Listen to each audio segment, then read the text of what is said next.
not doing anything. No. We need a Japanese phone.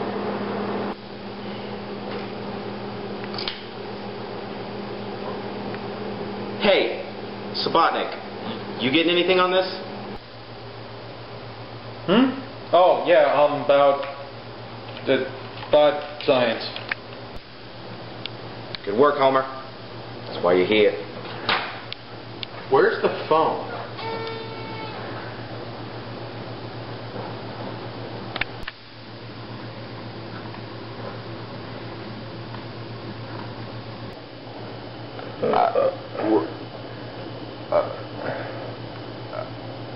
Science.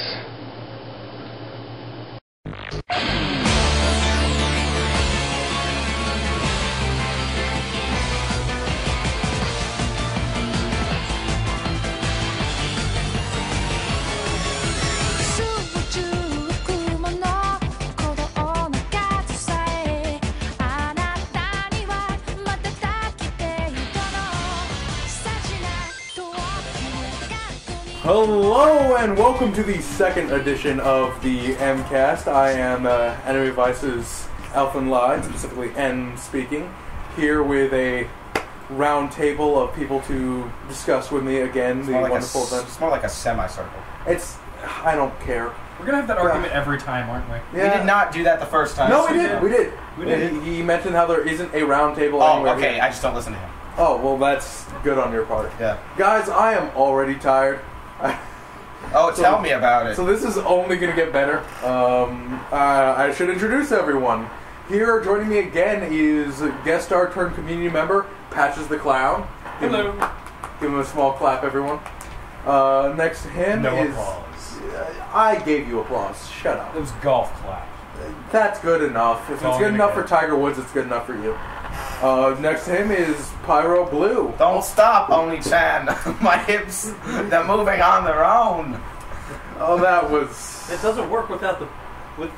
Never mind.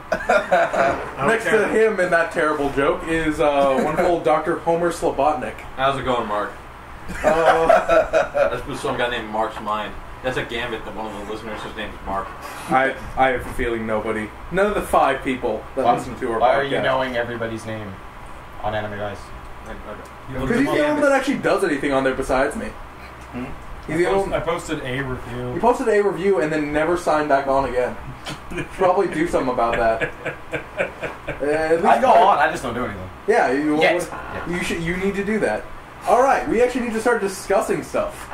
I'm going to go through, just like last time, what you've been watching, what you've been playing, starting off immediately to my right with Patches the Clown. What you've been watching, what you've been playing. Go fish. I've been watching, besides Steins Gate and more Katawa Shoujo since February, I have been watching quite a bit of Cowboy Bebop again. Well, that's an excellent show. Oh yeah. Tell me about your experience, because you say you've never watched it completion. Yeah, I know. I've watched virtually every episode that's aired on Toonami, and even Adult Swim. As opposed to the episodes that were not aired on Toonami? Yeah, good point. I've also missed the movie, and I've missed the final episode. Every other episode, though, I have seen at one point So you missed the best episode? You missed the best episode and one damn-ass good movie? Yes, I know. Which is why I'm going back and watching them, jackasses. Somebody got a little buttered. A little? You farted in my face. I'm a little buttered. The audience needed to know about our entire preamble. So much flatulence.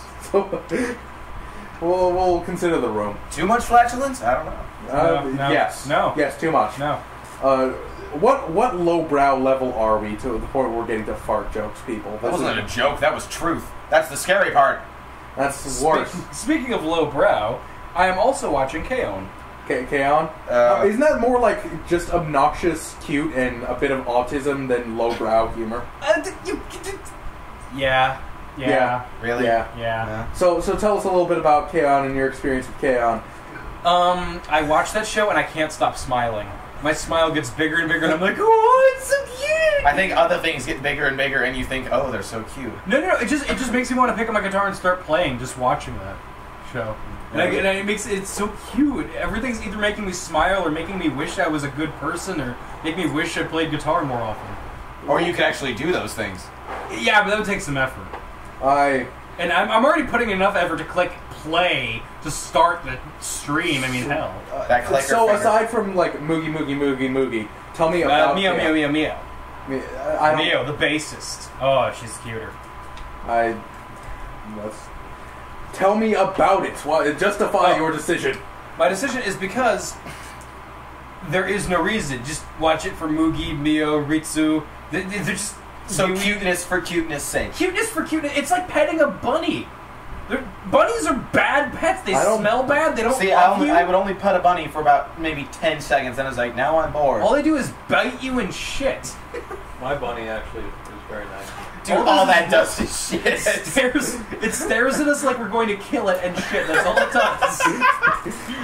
I haven't gotten within 5 feet of that thing because I think it's going to die if I do. Much like the cast of K.O. No, K.O. I just want to pick them up, wrap them in a blanket, and watch Pokemon with them. I've never had that urge with anyone. That is the urge I get when I see really cute things. I want to pick it up. Why Pokemon? Because it's a nostalgic, cute, stupid show. I wouldn't call Pokemon cute in any way.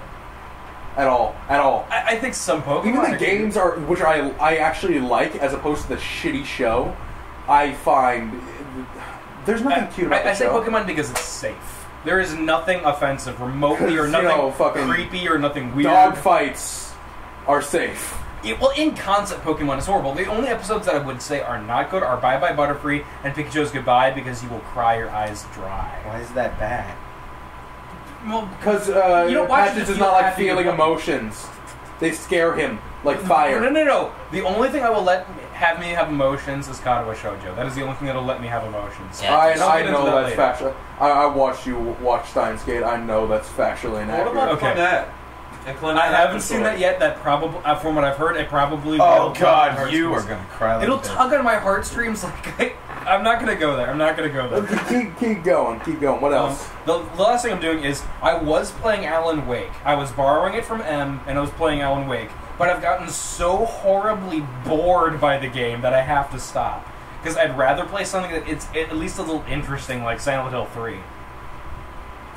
I'm not going to even begin to explain how wrong I think you are. I think Alan Wake has its merits. I think it could be a good game. It is not my type of Alright, the thing I don't understand is Alan Wake. Silent Hill is excellent. I'm not gonna disagree with you there. It's excellent because its premise, its story, and everything about it, and its way it does atmosphere is awesome. It's not good because any of the mechanics in it are anything besides dysfunctional.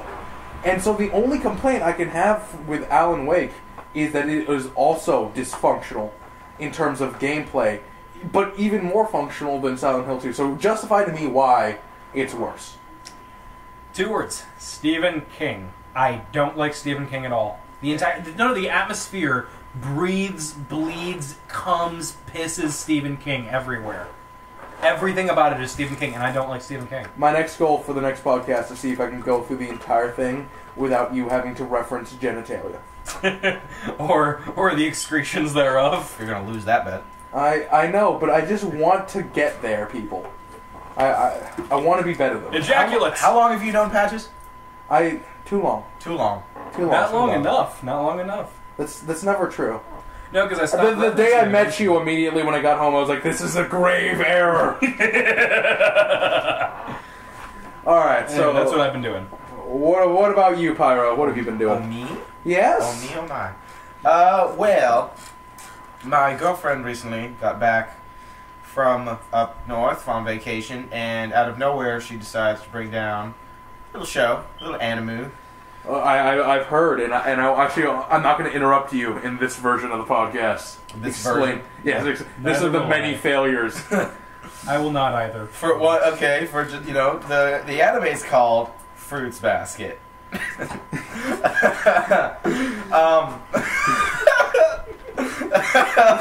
So the art expressions are always perfect. To anyone, M and Patches here have made it very clear they do not enjoy this anime. Never having seen the anime, only having both of them read bits of the manga. I read a good bit of the manga. You M read it for the interest of it. Patches read it for the pussy. No. That is an interesting story. There was It is not interesting There at was all. a girl who liked Fruits Basket. It was the only manga she would talk about, so I picked it up. I started reading it thinking, oh, if I read enough of this, I'll be able to talk to her about it, and then I'll get in her pants. Read 3 volumes, put it down because the pussy was not worth it. The pussy was not worth it for hugging and they turned into fucking bunnies. It was not worth it. I haven't seen the funny yet. Is that the French dude? I don't remember. I've tried For to black for out those my quickly mind. who don't know about the series, it's at least the anime is about this girl. Her mom died, so sad, and then she meets this family who is under a quote-unquote curse, where they all are the embodiments of the animals of the zodiac, and whenever they are embraced, hugged by a member of the opposite sex, they temporarily turn into their respective animal. Erection.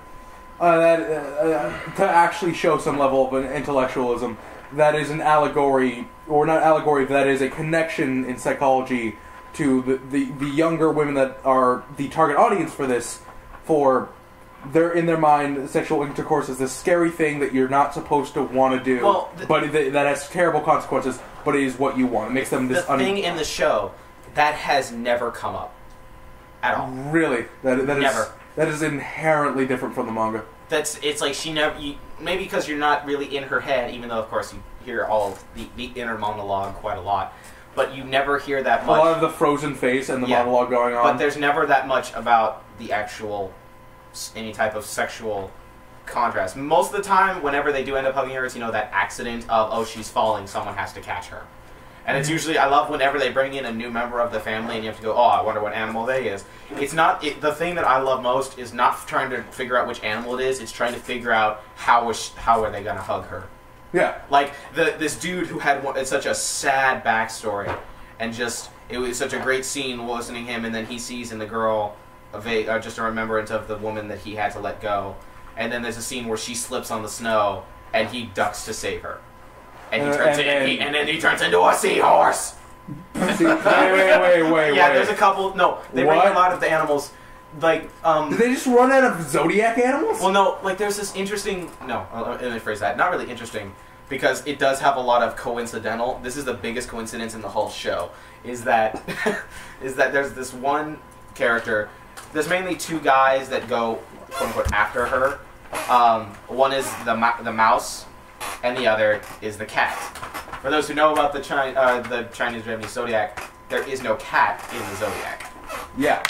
I remember this actually being a big part of the manga. It is a big part. The cat is not part of the zodiac whatsoever. And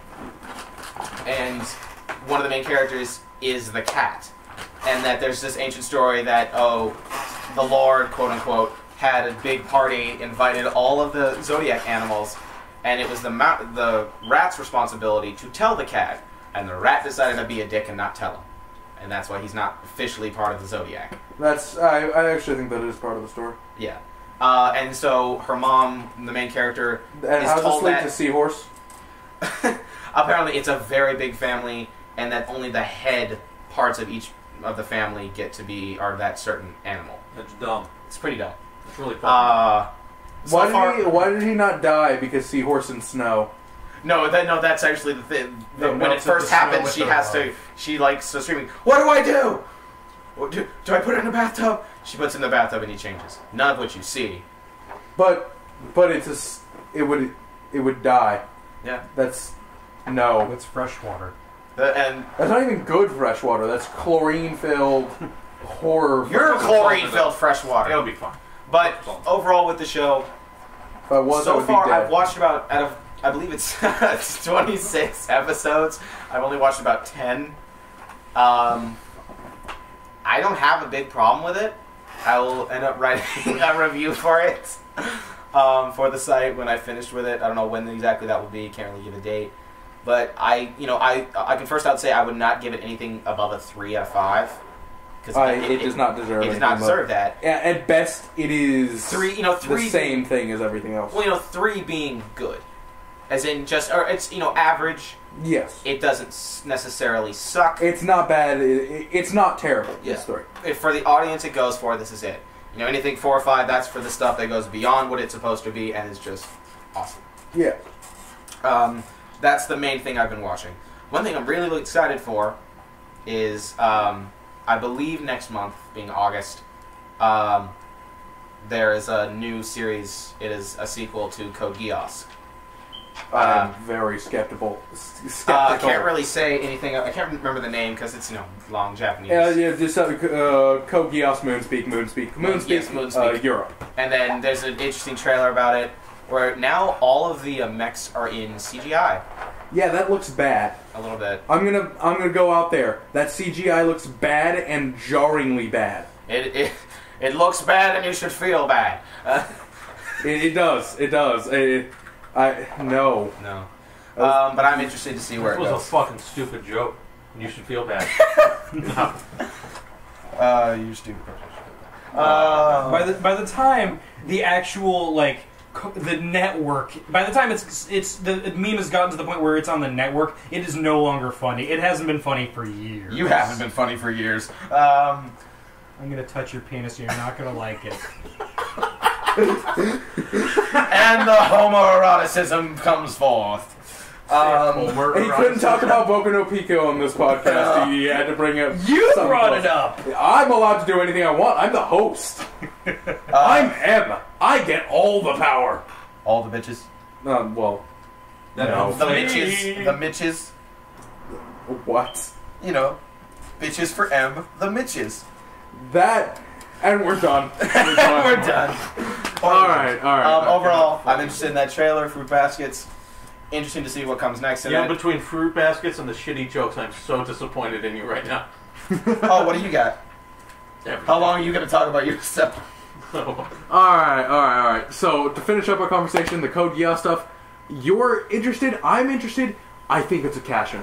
Probably. I think it's totally just a cash-in of, people still like Code Geass, right? Oh, yeah. We can make this half-assed, and people will spend money. And I'm sure it will be no less than 3 out of 5 stars in terms of quality. Yeah. Because, money that will be put behind it. But it's not going to be anything more than a cheap cash-in. So, what is your opinion on that? That's mine. What do you think? I'm optimistic just because, it's Code Geass. For those who don't know, while Eureka 7 being my, for personal reasons, favorite anime, for just how I think it is as an anime, Code Geass is my personal favorite. Not as I don't think it's the best ever made, it's my personal favorite. Out of the ones you've been exposed to, you think it's the highest quality for someone like you? Yes. Alright, I'm willing to say that. There's a lot of animes that are way better to me than they will ever be to somebody just randomly. My favorite in that regard is Onagai Twins. Shut up. Terrible anime. I love it. I know you do. I just want to put on my Why do you like watching little girls? That isn't little girls. They're our age, roughly. Less. Well, are they college age? They're 17, 18. We're older. I'm going to be 20 soon. I said roughly. Realize in most of these animes, they're middle schoolers. Yeah, well, I'm not looking at those high animes. schoolers. Let's be No, you'd be surprised how most of them are middle schoolers. Like K.O., I can almost guarantee those are probably No, they first year high school. Okay. Which for them that's would be still pretty sophomore damn year. young. Well, I'm not thinking about putting my dick in them. Oh, I just wanna doubt look. that. Can we stop talking about your dick for 10 minutes? Well, the girls can't, so why should we? No woman has talked about your dick since the 1992 when they cut it off. Okay, the circumcision botch was not that bad. Okay. Oh God! Now that we filled that void, I have another void to fill. Oh, Stop it! Stop it! We're gonna move on. That's what she your said. Void. Oh no, we're done with that. Anything else you've been watching or playing? Finished Dragon Age 2. Tell me a little bit about that. Really? Okay. A little bit. For anyone who played Dragon Age 1, really, that is an excellent game. Dragon Age 2, good game, disappointing in comparison to the first one, but still an enjoyable game. I really like the art style they went with, and it's had, I'm sorry, but the best joke in it that made M just freaking die. It's in the end when you meet the King Alistair, and want me to tell you? You want me to tell them what you're doing? Yeah. Yeah. No. Let's be above that. Let's be above that. Yes, let's be above that. Just for reference, people, just so they understand what this is about. He was making just this, the An blowjob symbol with his. An obscene reference. That's all you had to say. Oh, why can't we just be? Don't hurt me, and kick the patches. Please don't hurt me. I'm my nephew. No, I don't want it. But Dragon Age 2, enjoyable game, pretty fun. A lot of people making bad decisions. Bad decisions. Nobody wins. Nobody wins. It's one of those bad games. decisions. It's one of why? those games. Just I love the discussion. It's just endless questions of why are you doing that? Why? No. Sounds like, yay, mages, we've won. Wait, you're doing what? But that's the entire reason we're doing this. Why are you doing that? No. This sounds like the circumstances leading to my birth. Yes. This is a series of bad. Why does it need to be all about you, Patches? Jesus. All right, moving on. Yes, please. Homer. What you been watching? What you been playing? You've been quiet over there. I'm just really hoping Mark's doing all right. That's the joke that you've been waiting to tell? What did you say? No. I joke. Mark's mother is no laughing matter. What have I been doing? I've been doing 3 things. I've been watching Yuri with a friend of mine, or season 2 of Yuri. Yeah, I watched the recent 2 episodes as well. What are your opinions on that? All right. They're pretty good.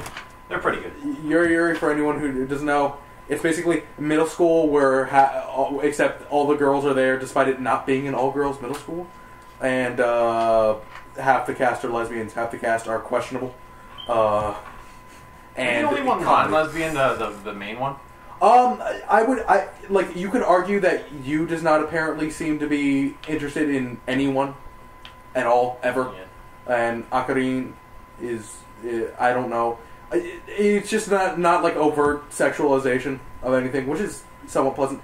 Always comedy, joking around, making fun of Yuri more often than being Yuri, which works. It's not. I don't know. It's one of the better ones. I don't know. I still need to watch the whole first season too. You probably do. I think you would like it. The first episode of season 2 is great. Second episode is it's abortion worthy. Would I like it? Yeah. Yeah. Yes. It's middle school girls. Of course you would like it. But not that way. Yes, you are. Shut up. The second thing I've been watching. What's the second thing? We've been watching Mud Love. Same friend. Love. I've heard the word Starship Troopers come up in reference. That's a good word for it. Tell me about Mud Love. I actually had a conversation with one of my friends, and my views on it have changed slightly. Had I not have gone on the A board as much as I did during this show's first airing, I wouldn't have hated it as much. There's one argument. It's like, well, why not use mirrors? I wouldn't have thought of that, admittedly, had I not gone on the A board. I would have thought of every other single plot hole that is chock full. I would rip that through that. Oh yeah, you would have. You would have thought of the laser one. Quickly, what's it about? All right, what is it about? There's these things called the Beta, right? And when we went up to the moon in the 1960s, they were there. That's so good. They're not. They're not nice. And we were barely living with them, on good terms with them for, I guess, 40 years until the 1990s. And then in the 90s, I guess they started to mine Earth. Fuck our shit up? Yeah. I don't know. So basically, it's Earth battles bugs. Yeah, the main thing is these Beta, they outnumber us by a factor of 14. And they don't like us. They don't consider carbon-based life forms living, like actual they don't consider us living, and they like to eat us a lot. They do all sorts of bad. They're bugs that kill us. We need to kill them. Yeah, it's the same lesson that Starship Troopers taught me years ago. Troopers. Yeah. Only good bug is a dead bug. We all know that. Mm. It's a bug. And how do they use? What do they use to fight these bugs? You stare into your goldfish? Do they use the power of love? A little bit. They use mechs. Why they don't use remote controlled mechs? I don't know. Why don't they use better bullet. There's a whole thing in the VN, apparently it's explained, but it's not really explained well in the series. They're able to counter any measure we put against them in 19 days. If that's true, then why haven't they conquered bullets?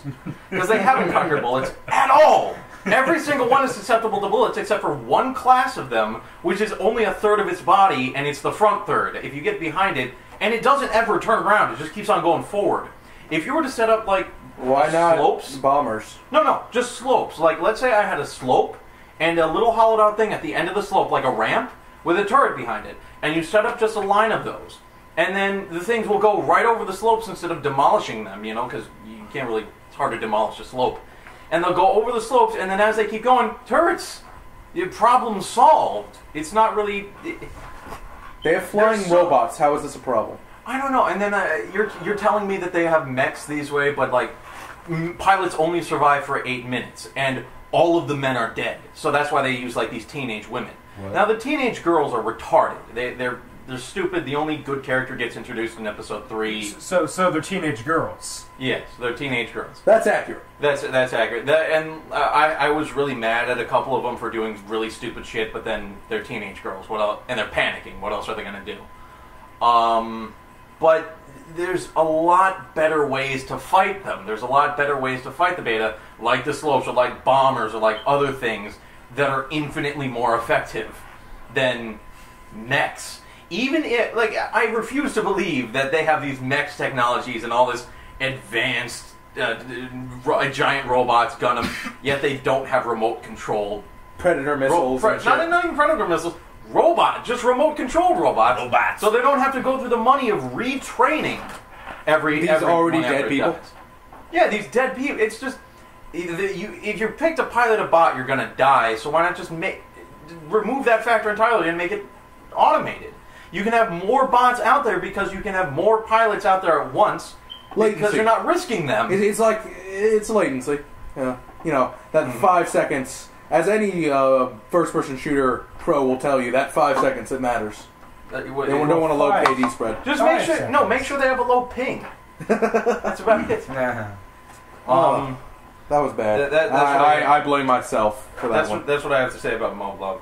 Then I've got a good series which I'm watching is Binbo Gami Ga, which is... I've heard a little bit about this. It's pretty good. There's this girl, she's rich, she's good looking, she's smart, she's never had to work a day in her life, and she's just the luckiest darn girl you ever did see. It turns out that that's not natural. She saps everybody's luck around her, and that's how she becomes so lucky. That's not good. It's so not good that it gets attention of their gods, the kami of that area, and they send the god of poverty and misfortune to go deal with it. And antics ensue. It's a nice anime that riffs off other animes. It's a comedy, mostly just sketch by sketch. I've heard that the opening is amazing. Yes, the opening is one of the catchiest fucking things you will ever hear. Good God, is it more catchy than "It's hip to be square"? I don't know what that is. What the hell was that? You guys don't know that? No. Huey Lewis. You guys haven't heard of Huey Lewis in the News? Huey Lewis in the News.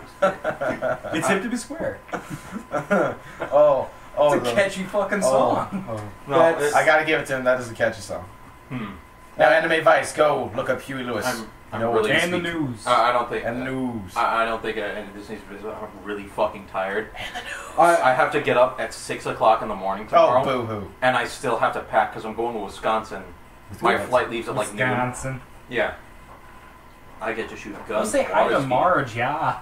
Oh yeah, there. I'll say. Oh yeah, there, hater. Oh, for the cry, One day I'm gonna have you do the Wisconsin thing the entire podcast. That's what I was just thinking.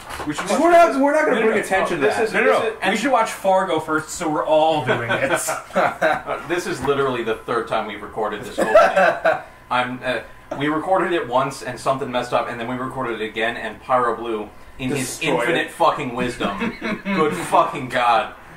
Oh no, I deleted it. Oh well, I guess we won't keep our momentum going. Like I fucking told you we should have. Hey, you're the one who wanted to go get drinks. No, I wanted to fucking keep the momentum going. Well, let's be honest. We wasted a lot of time playing Halo. True. Let's stop arguing about that and let M go. All right. Yes. That's what I'm doing. I'm watching Bimbo gummy. Bimbo. What I like it is the question I keep asking people, and the response is yes or no. Would I like it? Knowing everything. Yes. You think I would like it? You think it would be the kind of humor I would get into? If you thought Yuri Yuri was mildly good, you'll like it. I thought it was okay. I thought it functions. I think you'll like this one. It's not the same humor, but it's funnier, I guess. I don't know. From what I've seen, it's funnier. Alright, it's less over the top obnoxious, more clever setups.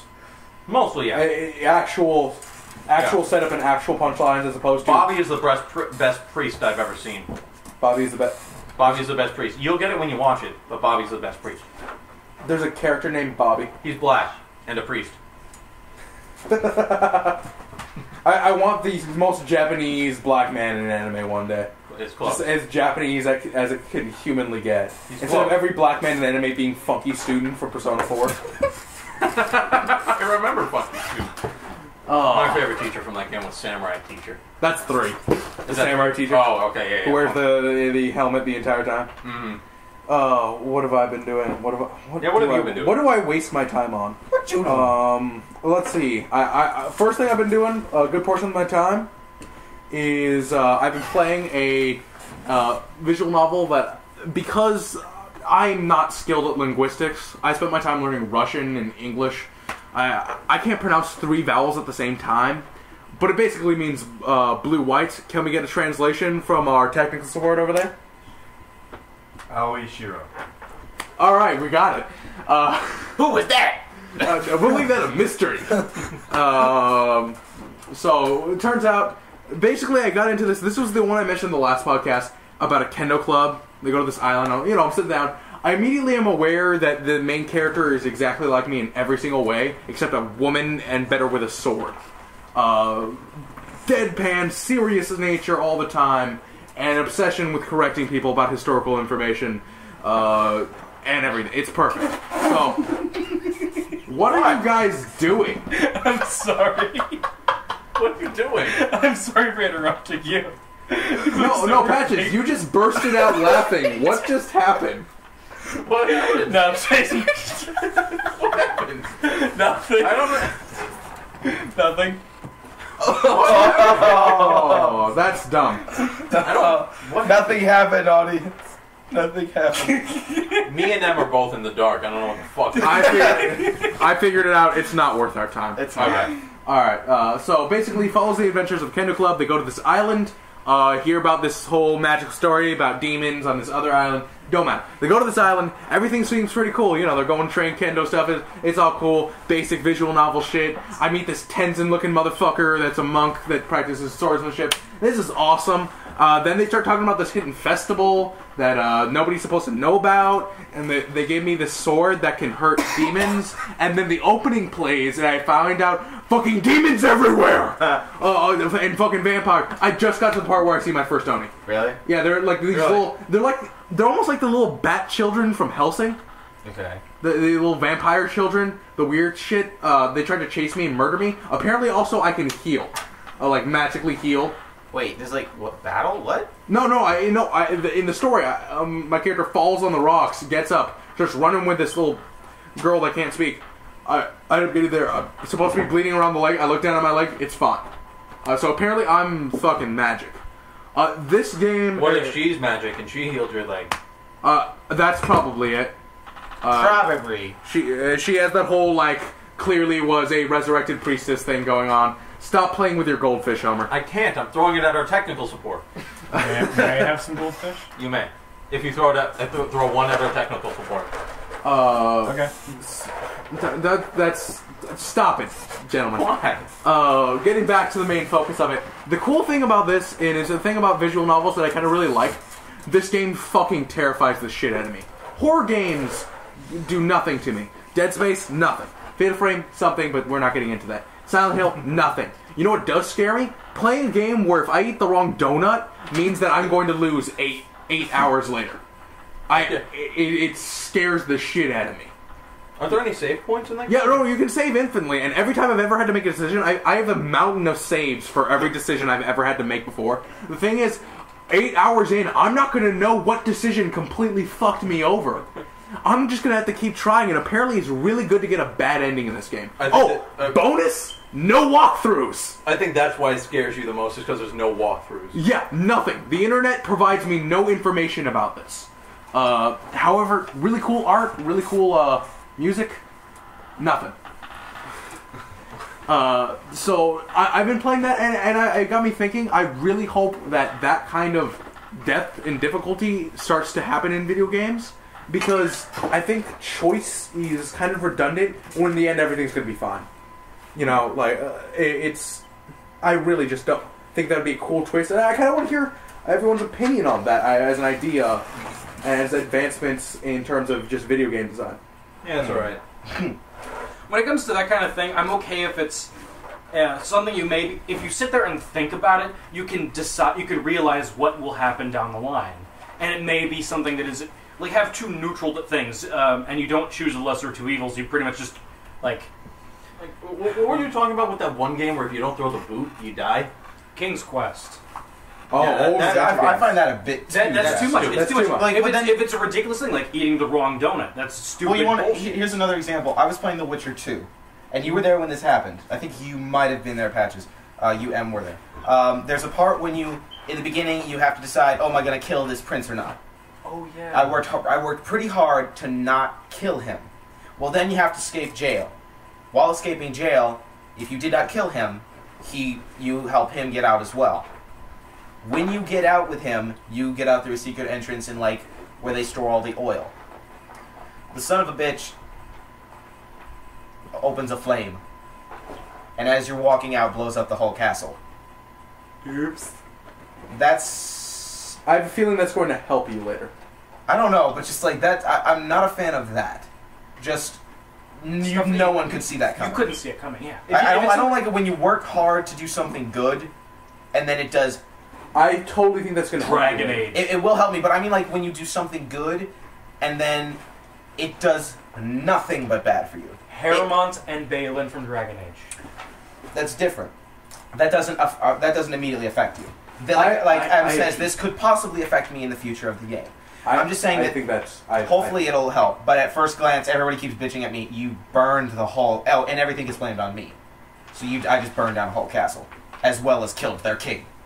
Didn't, but they say it did. I actually think that's really cool. Like, an example of the visual novel is a choice. The first time you meet an Oni, or first time you hear one, your choices are simply, and I still don't know, because I chose the one where I thought might speed up the action, is to sit and just, like, walk away slowly, or to investigate what made the noise. Mm-hmm. I think I made the right decision purely because I thought, like, well, what would be the just horror movie opposite and then re-opposite? I need to do what the horror movie characters would do, so I went to investigate what the noise was. Right. And it made it out okay.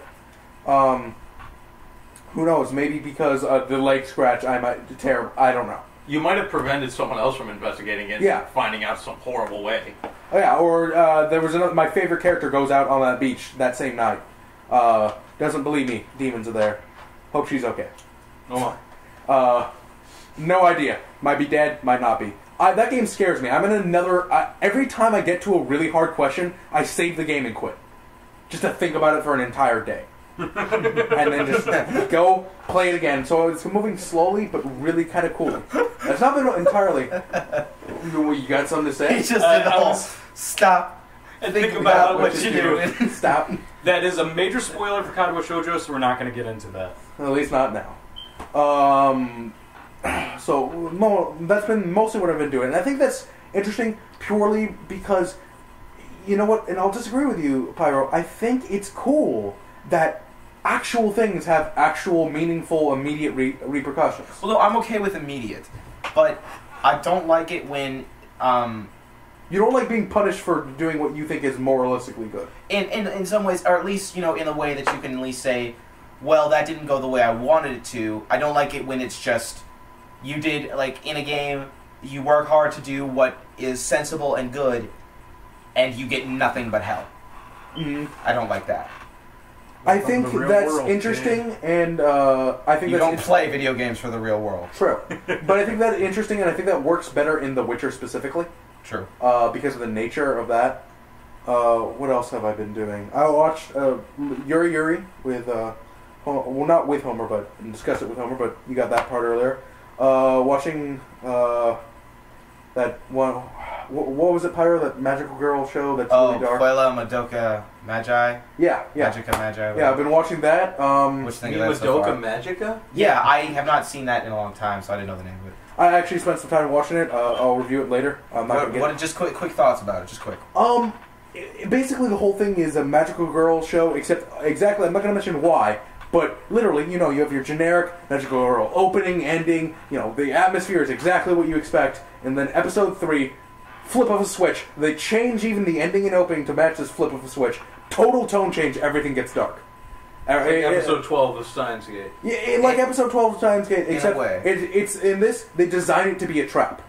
Your expectations. They trap you into thinking it's this way. I knew ahead of time where it was going, but I can see where it's very smart to trap the audience into thinking it's going this way, and then nope. The music and art is excellent in it. It is the music actually weirdly is reminiscent to me of like Dot Hack Sign in terms of how it goes, beautiful undertones and just perfect background music, very smooth, very almost classical oriented. Really enjoy that personally. The art direction, of course, is interesting and very beautiful. There's a girl that summons muskets. That's fucking awesome. I fucking love endless muskets. That's great. Muskets and then throws them away. Yeah. Because why reload a musket? Fuck it. I can make a new one. Fire it, throw it away, make a new one. Make like 30 of them, fire them one by a time. It's great. Make a 2-story tall revolver. Yes, make a 2-story tall revolver. That is my favorite character so far. That's so fucking stupid, but so fucking cool. Oh god, it's awesome. That explains that whole studio's theory. This is kind of stupid if you really think about it, but it's all I fucking really cool. love Shaft. Shaft is awesome. And just watch how serious it's gonna get. I'm like most of the way through. How far? 8? Out of 12 I got to episodes, the right? thing where you realize what the cat's doing. Yeah. Don't mean to spoil it, guy. The cat's evil. Yeah, a little bit. You think? And if you did not figure that out by episode like 4, no, this is not for you. You don't have the mental capacity I've to never watch this. seen this anime. I've only heard about this anime, and I barely know about any of the characters. I know what the cat does. That's fucking evil. Yeah, oh god. It's obviously evil. I only know what the cat does. I don't know the cat as a character or any of the characters. That's evil as shit. Yeah. That cat is evil. That's pretty good. I'm enjoying it. Gonna finish it. Write a review probably by the time we finish this podcast. Other than that, what else have I done with my time? What do I do? Oh, Dead Island. Oh, Do we have Sam, we have the thing that goes bump in the night. Hoodoo ya voodoo, bitch! that's shitfest. Guess what game I'm not playing anymore of? Oh, that's Come terrible. on, you should get at least a halfway Sam through. B got the thing that goes up in the night. Patches and I share a brotherhood that we've beat that whole entire game. Somehow. So basically, you wallowed in shit for hours. God. The game. There's even a quote-unquote final boss that was just... That game reminds me of like it's smooth, a nice ride, and an okay car, and the driver's pretty fun conversation, and then he just holds down the acceleration. And you're like, "What are you doing? Don't worry. Hey, look, there's a wall in front of you. Nope. Boom! Crack! and on the wall is just spray-painted sewer. Yeah. That game. Sewer level. Underneath that escorts. That game crashes so hard it's not even funny. It goes from actually pretty decent to okay to terrible to complete shitfest in this terrible, horrible arc. As soon as you move away from the beach, nothing good anymore. So I just love how they're just sitting there, alright, we're making the game. Shit, we forgot plot. Shit, And all of a sudden it's like, okay, we're in the middle of the game. Just friggin' throw a plot in there. Just throw some plot. If you Literally, you're playing the middle of it. I'm sorry, guys, but literally you're in the middle of the game, and you get through the sewers, and then it just throws plot at you. mostly the plot to tell you why going through the sewers was fucking pointless and you have to go back. Yes. That is annoying. Oh, let me make you do the sewer segment. Oh, by the way, you have to do that backwards because fucking didn't matter. Didn't matter. You went here just to have a guy go, no, and come back. Why didn't we just not have the sewer part? Because then you wouldn't be able to have the escort mission where you take the guy through the sewers, which I dropped it then. No, I haven't even gotten there. You didn't even get to the jungle. I have not. Then there's the most annoying enemies in the game, the things with like the arm blades. Yeah.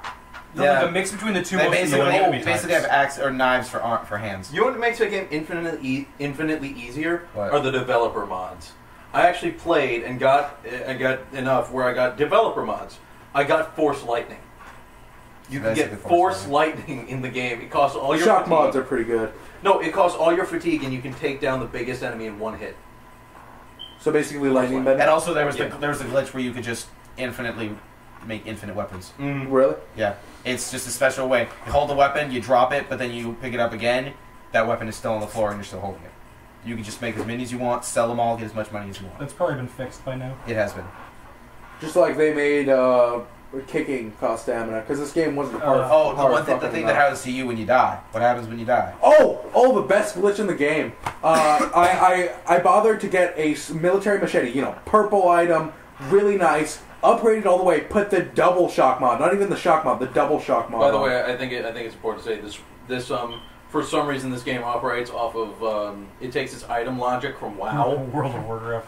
Yeah, or like orange objects are the rarest, purple that is second best, blue after that, green after that, white, then gray. So I got that, put double. I die holding it. I get back up. I have the shittiest cleaver I've ever had in the game. They replaced it with a cleaver. It fucking. That is. How could a game of Crash and if they had just done nothing to that game, it would have been better. You know what I love? What they just released? What? A Game of the Year edition of it. That contains what? More. It's just like a couple of DLCs. What is the DLC? Game like an of actual the piece of shit. Game of the Year edition. Even if they just Fallout New Vegas didn't have the balls to release a Game of the Year. They released an Ultimate Edition. Dead Island releases a Game of the Year edition. You know what doesn't have Who Game of the Year gave edition? that Game of the Year? Skyrim. Well, that's because they haven't released enough DLCs yet. I know, but still. They will. Dead Island. Well, who gave the thing is that means somebody gave it Game of the Year. Yeah. Well, wait, who? What fucking backwater press gave that Game of the Year? Weren't the developers from Poland? No. Sweden? Norway. Poland? It was Poland. Poland. I'm pretty sure it was Poland. It was the only game that was released in Poland for the past tech 8 support. years.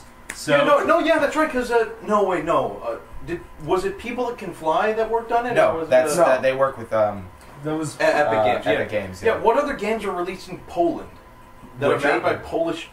Witcher. Then why the fuck didn't Witcher get Game of the Year? Like Game of the Year, maybe it got it in Poland. Yeah. Witcher Witcher came out did the get same. Game of the Year. Witcher Yeah, it 2 got it came in out the some ways. same year as Dead Island. In some ways, it got a Game of the Year. Yeah. In some ways. In some magazines or websites, it got a Game of the Year. Witcher 2 can deserve Can that. deserve. I can see someone easily making that argument. After that, me and Pyro have been sitting down and trying to play watching him play Dead Space. No. That's No. we're gonna do No, after this podcast. You are such a fucking pussy. No. You really are. You're the guy who was screaming while playing Bioshock. I screamed twice. Oh, and No. you know what? No. That was when I was bad at games. I Nope. screamed at the first level of Bioshock. Like, no. Okay. We're What? good. We're gonna Are we gonna play Dead Space? Yeah. Yes, Yeah. we're gonna play Dead Space. Okay, Anime Vice viewers. We're gonna play Dead Space. once this podcast is done. But speaking about picking up the podcast, anyone got anything left to say about what they've been playing, what they've been watching? Testicles. I thought we weren't doing that. I'm surprised I didn't say that. I actually have. So I finished spackling my wall. How cool is that? I'll From spec your on your brother's wall. literally stabbing it. I recently traded rooms with my brothers. I have two twin younger brothers, and one of them took my sister's room, one of them took my room. My sister took the upstairs guest room, and I took their room. There's an upstairs? Yeah, there is an upstairs. This is a fucking mansion. We used to think it was haunted. We did. Because my brothers are fucking retarded, my walls have more holes in it than Windows XP. So I had to go through with a fine-tooth comb and sand down every little hole, and now I just got finished spackling most of the wall. It looks like there was an orgy in here.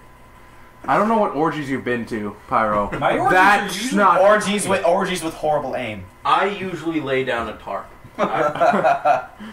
Let's be honest, we're clean here. We're a cleanly podcast. Yeah. Oh, I can't even say that out loud. We are not a cleanly podcast. I wish we were. I'm going to like implement a thing where instead of like a quarter jar where you pay a quarter, I just hit you every time you say something inappropriate for this podcast. I'm just going to smack you with a ruler over and over again. So, any last comments, or are we going to take a break? I think we're going to take a break. We're We're gonna gonna take a break time. All right. Break me Well, off. we're going to take a break. Break me off a piece of that MCAST.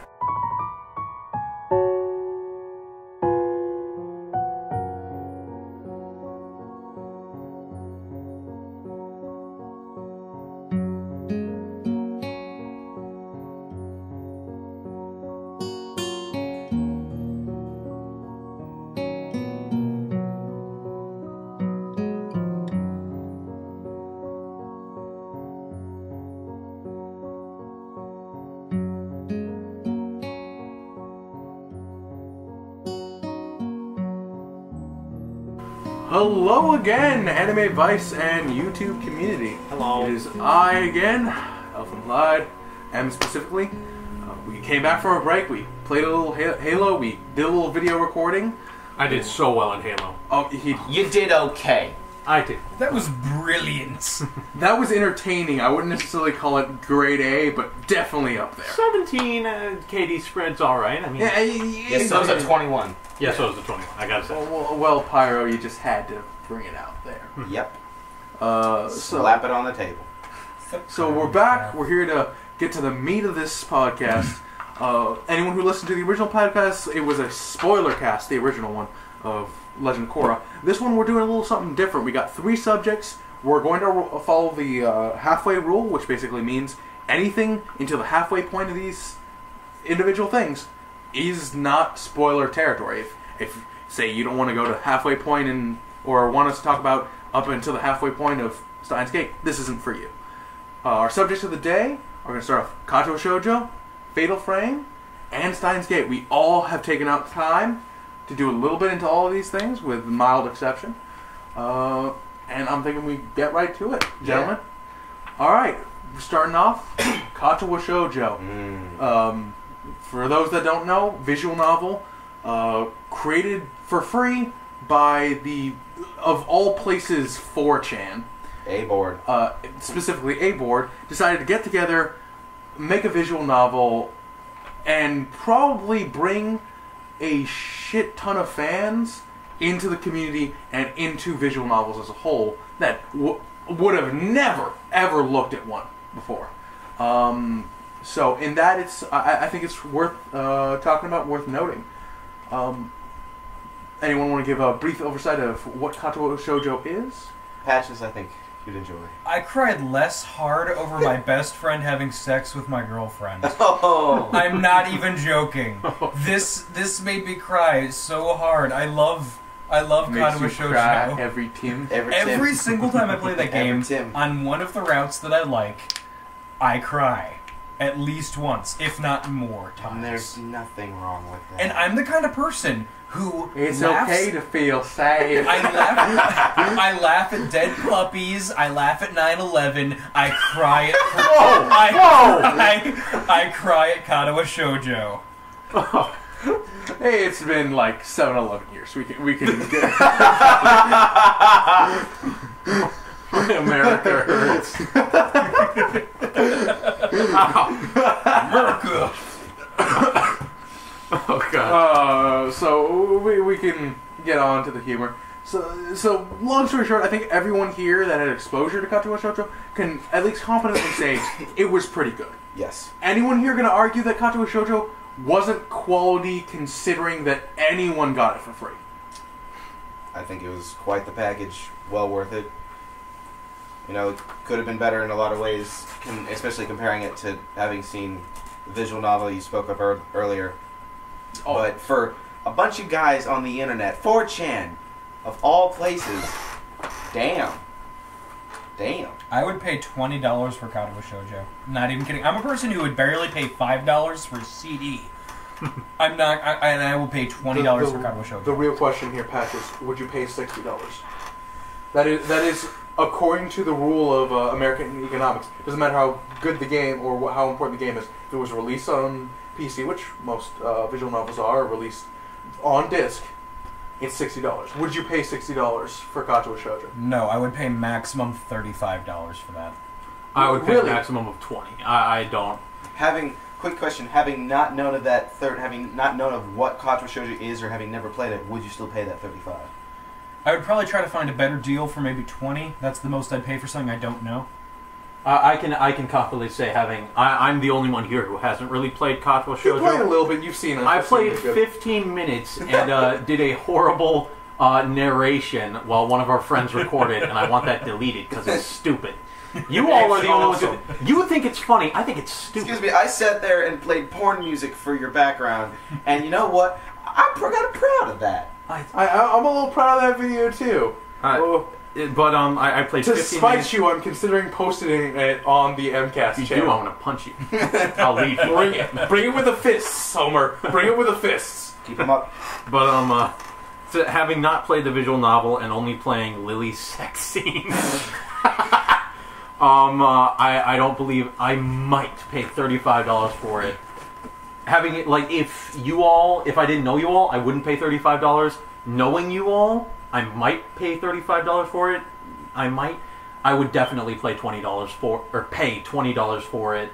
Having never played it, having only one Lily sex scene. Yeah.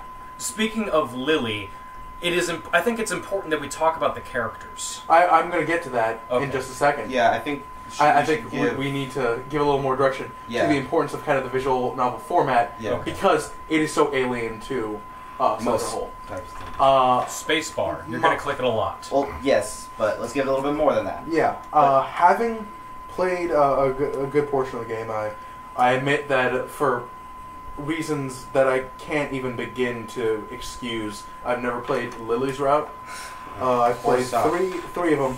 And I've never played Rin's route because while autistic people are cool, oh come on! I don't want to do PG-17 things to them. We'll get to that.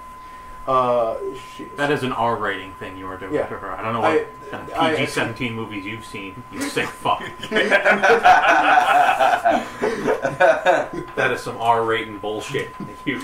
Cripple sex. But knowing what I've seen, I did some things with visual novels after having played Katawa Shoujo. Katawa Shoujo proved the format to me. I've always been very critical of what I thought visual novels were. Having played it, I can see its worth in terms of combining a kind of the storytelling mechanics and while visually communicating them along with text. It proved the format to me. Knowing that Katawa Shoujo is, by its release, fluctuating in terms of quality and missing big chunks of what should be there, I would not pay $60, but I would well be comfortable paying $40 if I had it. Mostly because it's to a skunk works team, people that honestly put a lot of time in this. It doesn't have the production values of expensive, released for PS2, released for the 360, visual novels released in Japan. It just doesn't. Its production values aren't that high, but there's a lot of soul to it. There's a lot of character to it, which is where, unless Pyro has a thing to say about value, I'm thinking of putting in transition. Unless you do. What? Do you have any statements about value in terms of currency? I was gonna say I wasn't gonna pay it for $60. Mm-hmm. What were you going to pay? I would pay, I think the 20 is just reasonable. Mm-hmm.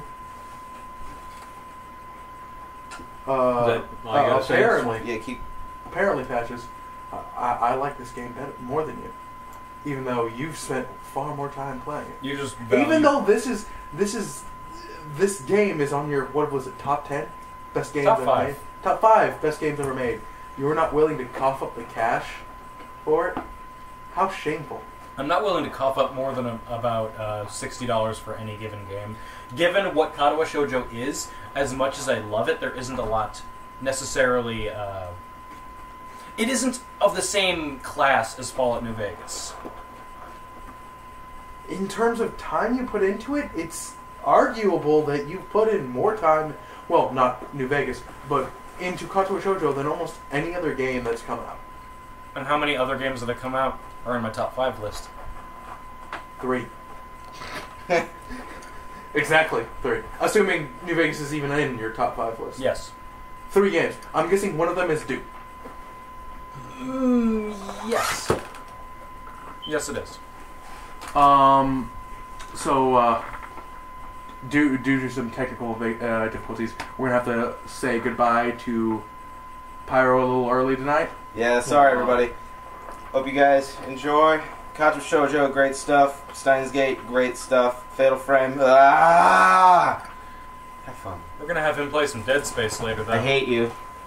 Die. Alright, well... Alright. Farewell, Pyro. Farewell. Farewell. Farewell.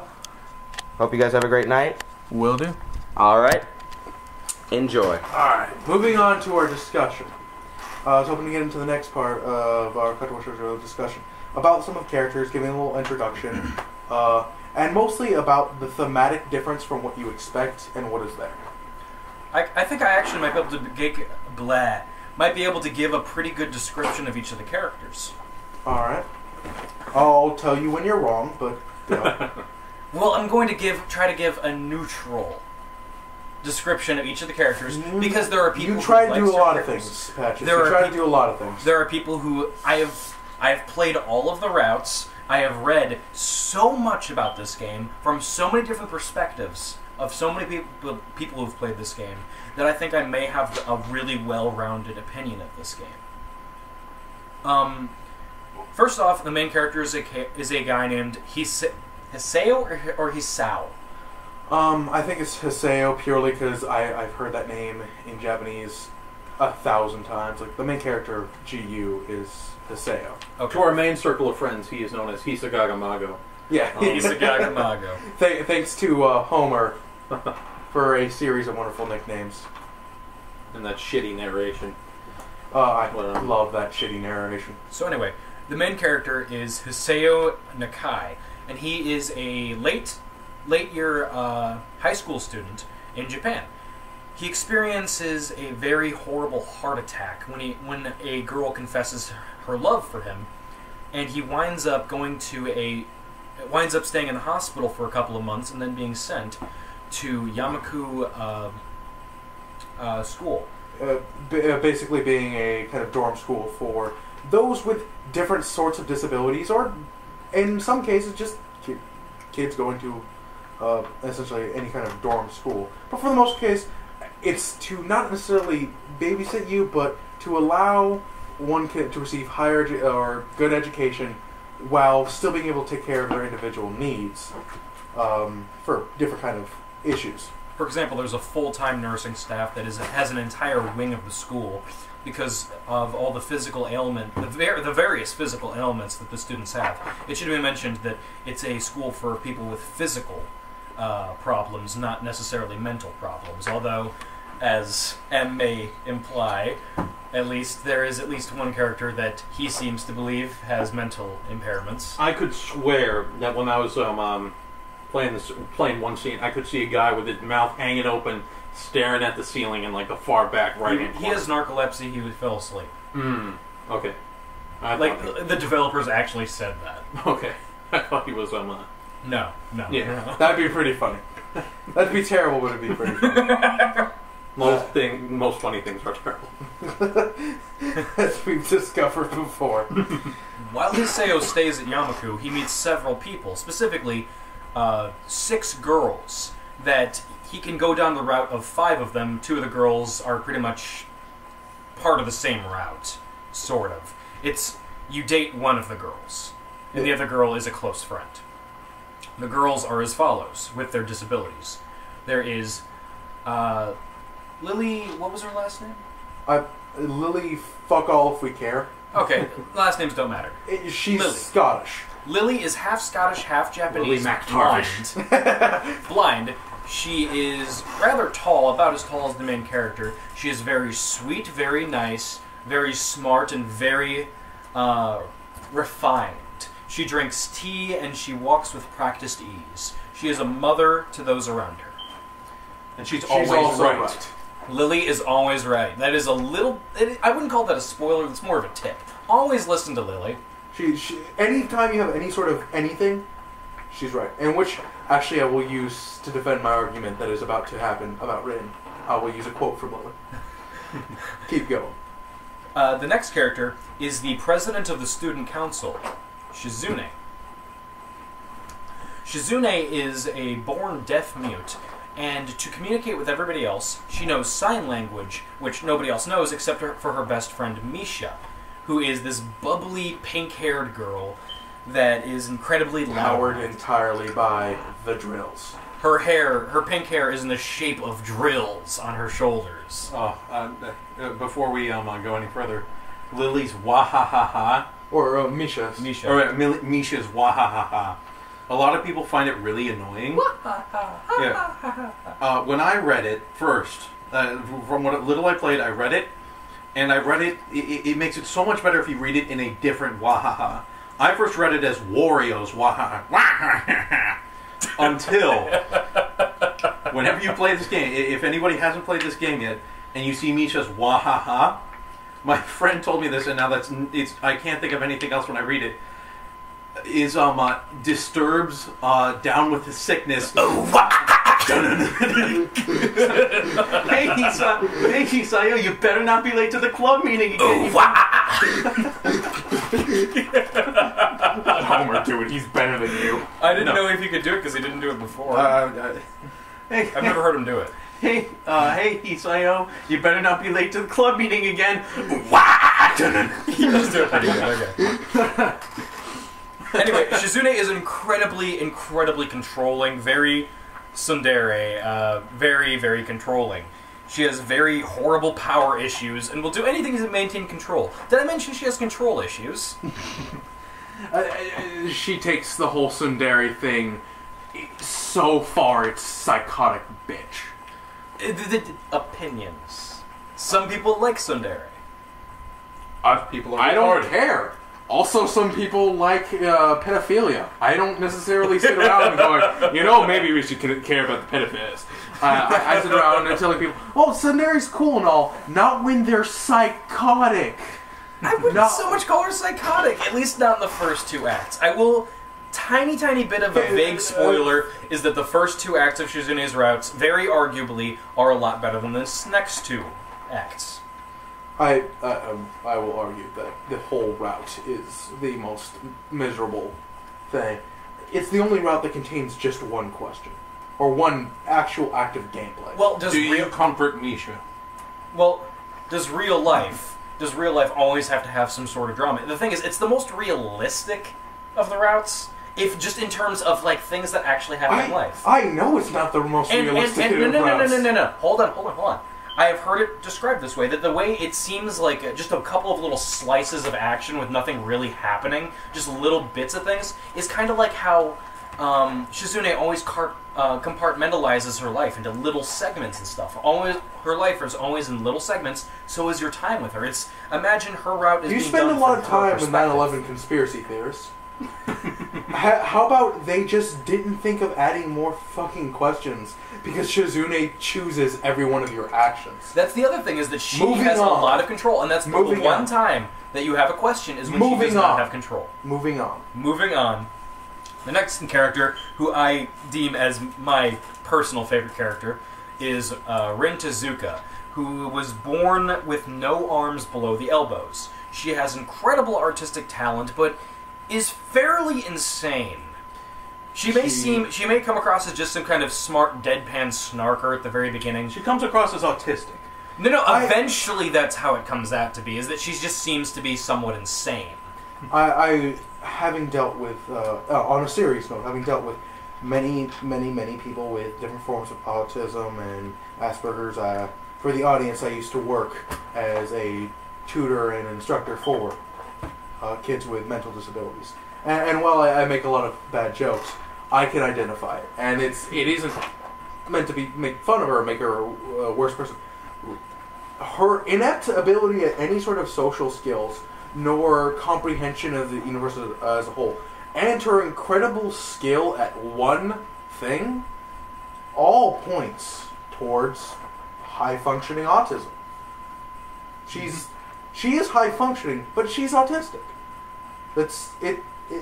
Her character is incapable of understanding the base forms of what is reality, social skills, and her insanity really comes down to not so much insane, so much as inability to grasp the universe as we know it, because, well, autism. All she understands is her art, and just can't, and in exchange lost her ability to really deal with people. It's part of her disability, and I think if I'm right, and Lily agrees with me, so I must be, I will even say that her route is the only one that directly really, the course of the problem has to do with her own disability. I will agree with you with that. Well, her disability isn't the autism specifically. Well, it's not the visible disability. But I think the greater disability, the thing that truly affects her more in her life, is the autism. And I think that may have had something to do with, in her route, her parents are mentioned once or twice, but she's the only time that parents, if they are mentioned, are never seen. Mm-hmm. You always meet at least one parent of the people, or hear from them, or talk to them in some way, or we are about to get to that. Actually, no, we are not going to mention that because that's spoiler. Yes. But to those who didn't know that was a spoiler, that would have seemed like an offset comment, but now they do. Yeah, well, maybe they wouldn't have heard it, but now they're going to go back because we put so much emphasis on it. Exactly. Speaking of that, the next character is going to be Hanako. Hanako is somewhat of a fan favorite. She's the poster child of the that. shrinking violet girl who seems to be incredibly traumatized by something. Probably having to do with the fact that half of her body is covered in horrible, disfiguring scars. Her entire right side of her body is completely covered in scars. And she uses her hair to cover it and always wears leggings, wears long sleeves, and covers her hands sometimes just so you don't look at her scars. She's incredibly shy, does not talk to people, is a very nice bookworm. She's a very nice person. She's a bookworm. She kind of knows what she's doing. She doesn't seem dumb. She's very sweet and good at chess. And very good at chess. Not as good as Shizune. Not as good as Shizune is at chess. Well, that's because Shizune is insane. Yes. But Shizune actually shakes Hanako's hand. Like, Hanako actually willingly shakes Shizune's hand because Shizune considered Hanako a worthy opponent. And I thought that was a really touching moment. Yes, but one of the few touching moments of Shizune's so Hanako, purple-haired girl, probably out of the routes I played, my favorite one was also my first one. It's always your first. Either hate him or love him. Then the next one, I believe, is Emi. Emi, yes. Emi. And the last one. Yes. Emi. Emi, interesting girl, very energetic. Star runner, friends with everybody. Also has no legs. Well, below the hip. Below the hip. Or below the knee, I mean. Oh, yeah. Has no legs below the knee. Has prosthetics. Great runner. Most of her issues deal with talking to people and being upfront with them. Not so much anything to do with her disability. And now that we've done the characters, the thing I really want to mention is, I think, the last real thing I need to get to about why this series is good and why this game is good. Kanto Shoujo is all about making you establish your opinions of why a character is the way it is, and then tearing them down. I'm not going to get into specific spoilers or specific characters, but simple things of like white knight complexes being bad. Why you came to the character and what kind of person you are to pick that character out of the rest is usually a part of that character's route. You take on the personality of what the kind of person would choose that person. And usually you find out it was for the wrong reasons, that there's more to this person than that. And I find that excellent, that it kind of in a way, I can see where it would insult the audience, but it spits in the face of why you would, why someone going, oh, it's a romance game about cripples. And if that is what sold you on Katawa Shoujo, it's going to spit in your face. And somebody told you Katawa Shoujo is good because it's emotional, it's a pretty decently powerful experience, and that was what made you go to it, you're going to find that. And I think that's just cool. That, it just... I value it a lot more than you, but it's probably just because of the time that it came into my life. I was feeling very neutral about everything. So just feeling emotions again has made me incredibly attached to it in a way. Like, I'm not dependent on it to feel emotions, but it's just, it made me feel again, so I love it unconditionally. You say what I previously said was a detractor? No, it's probably one of the most unique things to be in a visual novel. Most Japanese visual novels stick to their conventions. The fact that it spits in the face of convention is awesome. It gives it unique life. That's not at all a detractor. Well, I wasn't taking anything specific that you said, just the general idea that you're saying, yes, it's good, but you weren't calling it great. And I was saying why I called it great is probably just because of my great emotional attachment to that. This one visual novel is probably responsible for bringing twice as many people that had no business playing visual novels before into the market, into visual novels. If there ends up being a visual novel market in the United States of people paying for it, you can probably thank Katawa Shoujo for bringing that out. It's kind of like the Toonami of visual novels, if you think. Yeah, probably less relevant in terms of what Toonami did to the culture of Americans in general. That's a whole different discussion. We should do a thing about that. We probably should. Discussion about the importance of That'll Toonami. Be at the end of Dead Man Wonderland. Toonami, like Dead Man Wonderland, Casher and Sins. We should do a special podcast. Yeah, about Casher and Sins, Dead Man Wonderland, and the meaning of Toonami. All right, let's talk about it then. I think it should be at the end of Toonami, like the end season of Toonami. Yeah, we'll figure that out. Mm-hmm. Which should be soonish. Soonish, yeah. Yeah. But getting more to the point. Any more things you really want to say about Katawa Shoujo before we move on to our next topic of discussion? It's a beautiful game. Don't expect the greatest game you've ever played in your life, but don't expect to be like weeping into your pillow for 3 days and then come up with a waifu, because that happened to a lot of people who went in there walking in unexpected. Like, people say, I came here to fap. What happened? Now I have a waifu. And there is a special little joke in that after you play the game, you get caught with a dick for 2 weeks and can't get an erection.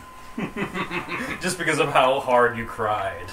I'm looking forward to playing it. I'm going to challenge myself and try and play completely stone-faced. Not laugh, not cry. Maybe laugh. Oh, you'll laugh. Especially because of the crazy conspiracy theorist Kenji. I think you will love him. One of my favorite pictures on the internet is it's a spoiler scene where one character is trying some experimental crap with another character. And by that I mean... Sexual. By that I mean anal. And, anal sex. The thing is, it doesn't go well for anybody involved.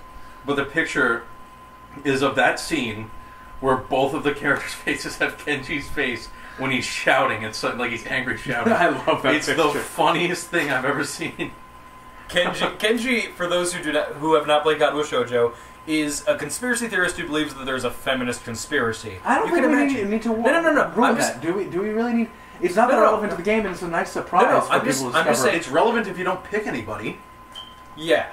Okay, you know, that is actually the halfway spoiler, is if you do not click with any of the girls well enough, you end up having a manly party with Kenji on the roof. And I will not say what happens, but let's just say it's the bad ending in Act 1 of 4. Yeah. The game ends in a very abrupt and somewhat hilarious way. So that's Katawa Shoujo. I don't really feel like I have anything more to say. We've always discussed, and we butted out of this, but mostly I just think it's awesome that this exists. It's free, it's good enough to check out, it gonna click with Americans more than most visual novels will, purely because it was designed by them, and such the cultural reference for us too. Yeah, it was. Designed by us, for us, everything else. Yeah, so it's definitely got me looking forward to it. Mm-hmm. Which is different. Like, Homer, do you think there's a world in which you would have ever checked out a visual novel without a God, no. There's not a world in which I would have checked out anime without Toonami. Even knowing Toonami. My opinion of anime in general completely switched my freshman year of college. I used to not really like it. I kind of looked at a lot of my friends watching some stuff, and when I really look back at it, it's mostly because they were watching more, I guess they call it, like, higher level shit. There's entry level anime, medium level anime, and just, you gotta be, like, Horizon is a good idea of, like, you gotta be an experienced anime to get used to it, essentially, for a while. I understand the conventions and the culture. Yeah, not just that, just to get used to it. I looked at Horizon, like, there is no way I'm gonna watch this in a million years. Or at least until I've seen, like, just too much anime. That's the abbreviation for it. It's just Horizon. There's some long name. Someone will probably pick it up. It's anime. I gotta say. I'd have to say, in a similar vein, the 1980s movie Akira, if you haven't seen it, is very, very, very, very 80s anime. Mm-hmm. And if you have not at least watched Dragon Ball and other animes from that era, motorcycles and superpowers. Well, no, it's complete. No, I'm not saying for that. I'm just saying for like the animation styles and the little conventions and such. Then you will not like Akira at all. I don't like it because Akira's stupid. It's got a stupid story, stupid plot, stupid characters. I like it. I really like it. There's some cool stuff in there, but I gotta lean on you. Have you seen the end of that? That is freaking I've cool. seen the explanation for everything. It's like, oh yeah, now some Who cares about the explanation? The animus is life for some reason. Like, how do you think people know it? I don't want Whatever. Do you think it's time we move on to something else? I think it is. As I said from my last notes, you guys know me. I love literature and being able to consume that in a new way, in interesting ways. Love it. Check it out. Seen some visual novels because of that, and I'm glad to have put that in my life. But next off, I'm glad at least you're here, Patches. You're here, Homer, to discuss Fatal Frame. Fatal Frame, released by, I forget, Namco? Namco. Oh, Namco, yeah. Yes, Namco. Namco's done a lot of really cool stuff, especially in arcades. Yeah, especially in like weird horror stuff and bringing weird Japanese games that are kind of cool. I remember hearing Namco when I was in this old arcade that I used to go to when I was a kid. Just all the time. I love Namco, and I don't know anything that they've done now except for this. Because Namco has completely lost relevance. Probably. It has. Like, the last thing I really cared about Namco for was the Fatal Frame series, and they've already given up on selling those in America. Fatal Frame, for the audience, is essentially the best way I've ever heard it described. It's like Pokesnap, except ghosts, and they're trying to murder you constantly. It's probably... I've played a lot of games. Played a lot of horror games. Silent Hill doesn't get to me at all. Resident Evil never got to me. Dead Space, not even a chance. Fatal Frame actively terrifies me. Just playing it. Not necessarily watching it, but actually sitting down and playing it. It is fantastic, and how it builds the something that it takes away your masculinity. That's the most important thing. When I sat down on a whole separate occasion and decided to play it at over at Pyro's house, I was originally just scared because I don't like jump scares. Mostly atmosphere stuff does get to me, but the beginning of the Crimson Butterfly was mostly just jump scares.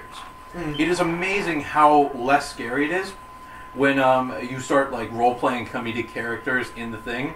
Whereas my character, I decided was a hobby photographist who was a lesbian and also had a fetish for ghosts. So every time a ghost would appear, I would always run after it and try to, I just want to talk, and take pictures of it. in lewd angles. That doesn't work. Well, in Crimson Butterfly, that works because you're with your sister, and there's that whole weird love triangle. The first one is just you, a house, and the ghosts of everyone there trying to murder the hell out of you. Broken neck ghost. Broken neck ghost. That is like I have nightmares of the broken neck ghost following me. The first time that I played Fatal Frame 1, M here was telling me about Broken Neck Ghost. I don't think I really have to describe what she looks like. It's a girl with a broken neck, so she doesn't look at you, but you have to take a picture of her face. So she floats at you like backwards with her face upside down, staring at you while screaming or something, and it's really creepy. And he told me about this, and he told me a couple of creepy things about her, and I thought, okay, this is going to be really weird. Then when I actually see her, I see that she's facing away from me, coming closer to me, and I'm like, oh god, here she is, I need to wait to take a picture. Then she just flips around immediately and just rushes at me, which made us all scream like little girls and wet ourselves a little bit. Or was that just me? The wetting yourself thing might just be... It explains the smell of that chair. It might have been because I still have a hard time going to the bathroom. It might have been because I was holding the controller and playing the game. Oh, it's not. It is that. It is partially that. That's just scary. It doesn't work on girls very much, I've discovered. After having tried to make a few of our friends play, it does not seem to work very well on girls, because it's terrifying, because it strips you of all sense of masculinity. You are stuck in this horrible haunted house as this tiny Japanese woman armed only with a camera and the best of luck. Just really crawling around for the nearest health potions, just trying to figure out what the hell to do. Never does the game explain what you need to be doing at any one time. It just gives you slow context clues. The most important hint is, if you're fighting ghosts, you're probably in the right area. But you might be wrong. So guess what you gotta do? Run around and explore this house over and over again, as everything there is trying to kill you. Oh, by the way, if you're just gonna waste time and sit in the same room long enough, guess who's gonna show up? Broken neck ghosts to ruin your day. You hold your camera too high because you don't want to see these beautifully crafted, made, individual camera set pieces. Guess what? They're gonna drop down Broken Neck Ghost to ruin your day. That game, terrifying. I remember I would piss off Pyro Blue to no end, because whenever there was a full-length mirror in an area, I would run right up to it and pull my camera, stare directly into the mirror, and he would start flipping the hell out. Of our group, Pyro seems to be the most jumpiest is the best word, which is evident from, if I'm not mistaken, M and Pyro's own private playthrough of Dead Space. Oh god, he playing Dead Space was hilarious. That man, good man, can't handle the fear. I need to lend him Silent Hill 2. I Fatal Frame. You don't like it. I know Silent Hill isn't bad. It's just not as scary as Fatal Frame. I think Silent Hill doesn't demasculate you as much. At the end of the day, you're still holding. You can still hold a gun. You can still hold a stick. You can still fight in a conventional way. The things that you're coming after have a physical form. Well, the thing about Silent Hill 2 that scared me is just the fact that it was so surreal. I couldn't understand anything. I tried to understand it in certain ways. I'm not sure how to describe it. It was surreal horror. And I really like surreal horror. I like David Cronenberg and stuff like that. Silent Hill 2 is a quality game. And it is pretty scary. You gotta hand it. Fatal Frame made you whine and cry like a bitch. Made me cry like a bitch. Made Homer cry like a bitch. It's terrible. Yes. Which is why I am very, very, very eagerly anticipating playing Fatal Frame 3. Fatal Frame 3. Especially, I feel like we need one more person. No, I gotta say, I think four people. Four-man group. Four-man group. Is perfect. But as soon as we get a futon, though, because then we'll be able to feel each other shaking. Oh, you don't even know the cold nights when three grown men curled up in a couch playing. When me and two of my other male friends sat down and beat Fatal Frame 2, the cold nights curled up together in fear. Oh, For those in the audience right now, I'm currently using two of my sister's chairs and a really shitty office chair. The only good chair I have right now is Em is sitting in. That's my squeaky ass other office chair. I plan to be getting a futon within the week, as well as another office chair, so we can more comfortably sit each other and feel fear. Feel the fear. Feel the fear. But, yeah. Moving on from there, we have one major topic of discussion unless someone wants to bring up more why Fatal Frame is fucking terrifying. Fatal Frame does a lot to make you think that it's a different kind of horror game.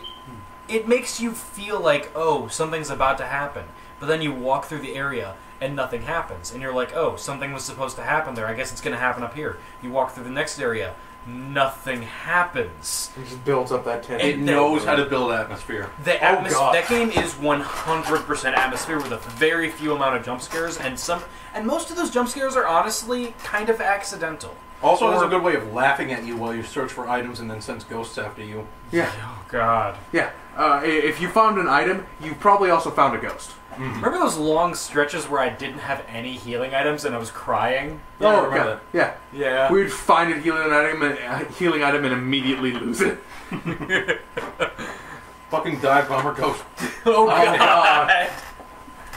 The dive bomber ghost. Long arm bitch. Or just that fucking face. Oh, the long arm bitch? No, the face that flies around. The fucking head. God. Oh, that one's not face. scary. It's annoying as shit. Yeah, but just long arm ghost. Do you remember when the Yes. boss ghost started sending out 2 of those face ghosts at a time? Oh. The priest ghosts. Anger. Terrible. Priest ghosts were so terrible. Or the guy with a giant fucking sword. They're No, so terrible. I feel this needs to be said. The game is really scary when you play it through. It's the dying that really gets you afraid. Now, once you've died 8 or 9 times and gone through the same area, that fear turns to anger and butt hatred. And hatred. So much butt. I was so booty bothered during our 8th time dying because the 2 fucking face ghosts come out of the priest. The first time it's scary and tense. The second time you're still a little bit scary and tense. The third time you're like, okay, I'm going to kill this guy. The 8th time you are booty bothered. I think that's kind of a thing with horror games. Is they're most scary when they haven't broken that wall where you realize death doesn't matter. Mm-hmm. It's true about all horror games. The second you've died 3 or 4 times, death isn't scary anymore. Mm-hmm. I was actually kind of trying to pull that out of myself. Like, when your guys are saying, oh no, be conservative, go save, and I'm like, I'm okay. Because I was trying to make myself die occasionally just so it would be a little bit less scary. But then when you did die, it was just disheartening. Oh yeah, it just sucked our soul. We weren't so much afraid of the ghost, we were afraid of being disheartened and dying and having to go through that whole fucking mansion again, getting that fucking mirror piece again. God. Having to deal with the face ghost again. Although the advantage of that is you know their paths now, because generally they take the same paths and patterns. And you can switch from being scared and confused to the classic bait, beat, retreat, repeat method. Because they do follow a very set pattern once you get used to it. By the end of that game, we weren't very scared. It was routine. They were throwing a ghost at us every 2 minutes. Even if we weren't expecting, it's oh, okay, I just have to aim my camera down here because that's where he's going to go. But then they throw new ghosts at you. Oh, yeah. And then you don't use the fatal frame or the red shot. I'm so 0 sorry. shots and fatal frames patches. You need to learn them. Especially since our next thing for that is Fatal Frame 3. Both considered the most difficult and the most terrifying of the Fatal Frame series. The pinnacle of the series. Released only for the PS2. We got it. That's our next chat. I've got the only PS3 in the Tri-County area that runs PlayStation 2 games. I got mine fresh off the factory line, and it still runs PlayStation 2 games. So, with that said, we got one last topic of discussion tonight, and that is a anime that myself and Patches just finished recently. Homer has already seen. Want to join us on, and I sadly, finished it about 6 hours ago. Oh, it's good. Oh god. And was the first anime and manga to ever earn my 5 out of 5 since Future Diaries the manga finished, which is a long time. Steins Gate. I love Steins Gate. I love Steins Gate. All the science.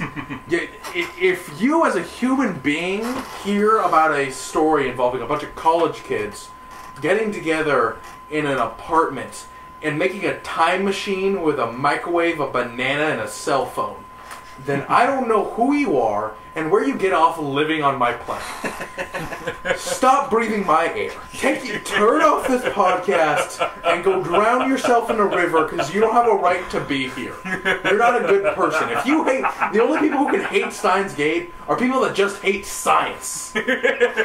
All the delicious science. If you have watched at least up till like most of Steins Gate, and you still don't like it, like after the halfway point, episode 12, and even a little bit on, if you've watched it and don't like it, there's something fundamentally wrong with you. You're like the kind of person who doesn't like Creedence Clearwater Revival. There's you need to watch this anime. It's a very good anime, very well put together. It's awesome. It's being the spiritual successor to the more mediocre, commonly considered, I've never seen it, commonly considered mediocre Chaos Head. I think mediocre gives it a little bit too much credit, in my opinion. I haven't seen it, and that's not the topic of our discussion. Okay. But being that I came in pretty skeptical. Essentially, the story follows the plot of, well, I kind of just said it, a bunch of college kids who accidentally build a time machine. Including the main character, who is a self-proclaimed mad scientist. Yes. When what is considered kind of your dumbest character has a 170 IQ and builds a fucking time machine, you have a pretty smart fucking cast. He's kind of considered the more silly, more ridiculous, a bit stupider member of the cast. He's still brilliant. He's the main character, fun guy, rounds up a bunch of people, makes what's called the Future Gadgets Lab, which is a piss-poor attempt to create a science lab for the sole purpose of making cool stuff. In an apartment above a television store. A tube television store. A CRT, old style. And they just kind of make a time machine. First 12 episodes deal with testing and figuring out how a time machine even works and why it's allowed to be there. How the hell do you make a time machine with a microwave, a cell phone, and a CRT TV? How does that happen? They don't know. By being the physical embodiment of science. Yes. Wait, do they use a CRT TV? I thought it was it's important that the CRT TV is on below. Because it acts as the aluminum lifter. Oh, okay. They talk about that working. Basically, they try to. A good portion of the show is kind of a slice of life, but completely different than any slice of life anyone has ever seen. That's what I love about it. Slice of life with science. Yeah. Slice of science. Slice of science with characters acting in slice of life ways. But they're a bunch of kind of nerds. All of their tropes, one of the things I love, without breaking the fourth wall, they're acknowledged as kind of tropish things about people.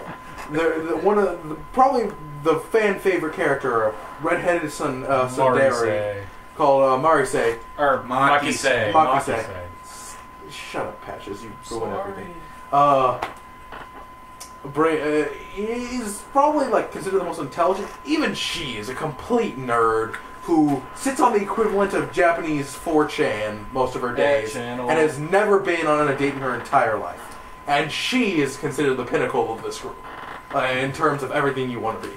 And just watching a bunch of nerds do science for 12 episodes, and then after 12 episodes, watch shit get fucking real. Real damn fast. Okay. Before episode 12, the shit getting real dial is at about a 2, but then about halfway to about most of the way through, it starts to go up a little bit, and then when you hit the end of episode 12, it goes all the way up to 10. Shit gets real.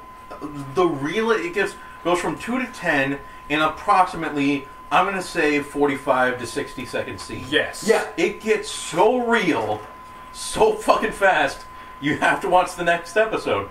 And then every episode after that, it just gets realer and realer and realer. The show fundamentally changes from that point on. Normally I'd say this one goes to 11, or like the dial just goes to 11. No, they turn it to 11, and then every episode they just turn it around again, and turn it around again. Yeah, and it just gets realer and realer, to the point where you've created two separate shows, two separate entities, in the same anime, that are both unique and fantastic at what they are. All while still making sense to the universe that it is. It doesn't feel like suddenly it's like, oh, well, we had to hit the slice of life button off and switch it to the time-traveling adventure. No, it just smoothly goes on. Everyone acts as they should.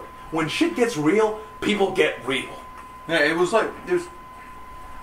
up till episode 12, it's all hunky-dory, you know, messing with time, guys turning into girls, you know, all that wholesome stuff. Oh. And then, episode 12, oh no, my watch isn't working. I swear I just wound it. Real!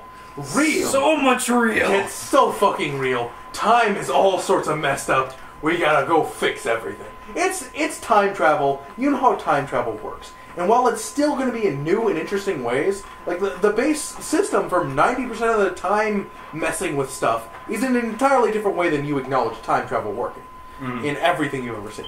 And while there is some like quantum leap shit in it, it's in a new and kind of cool way that anime has not done. It's sci-fi, yet not in the it's not mecha sci-fi that dominates 95% of all animated sci-fi, and it's still not the high, way out there science fiction that dominates most Western science fiction. It ends up being 3 steps into the future, but still totally different.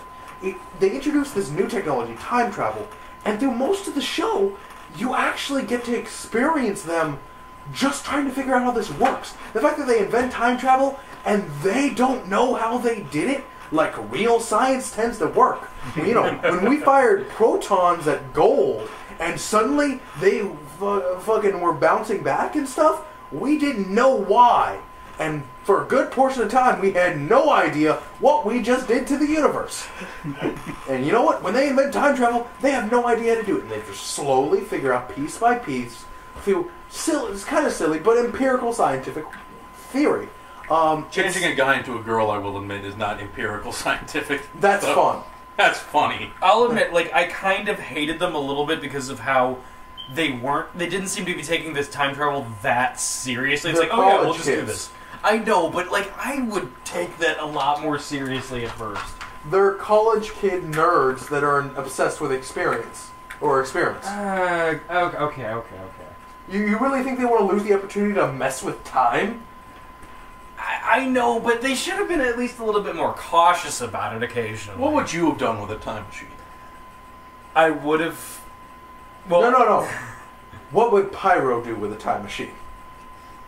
What would we and Pyro do with time machines? We would go to, what was it, like, the year 2000, and make damn well sure that the voting booths in Florida were in working order.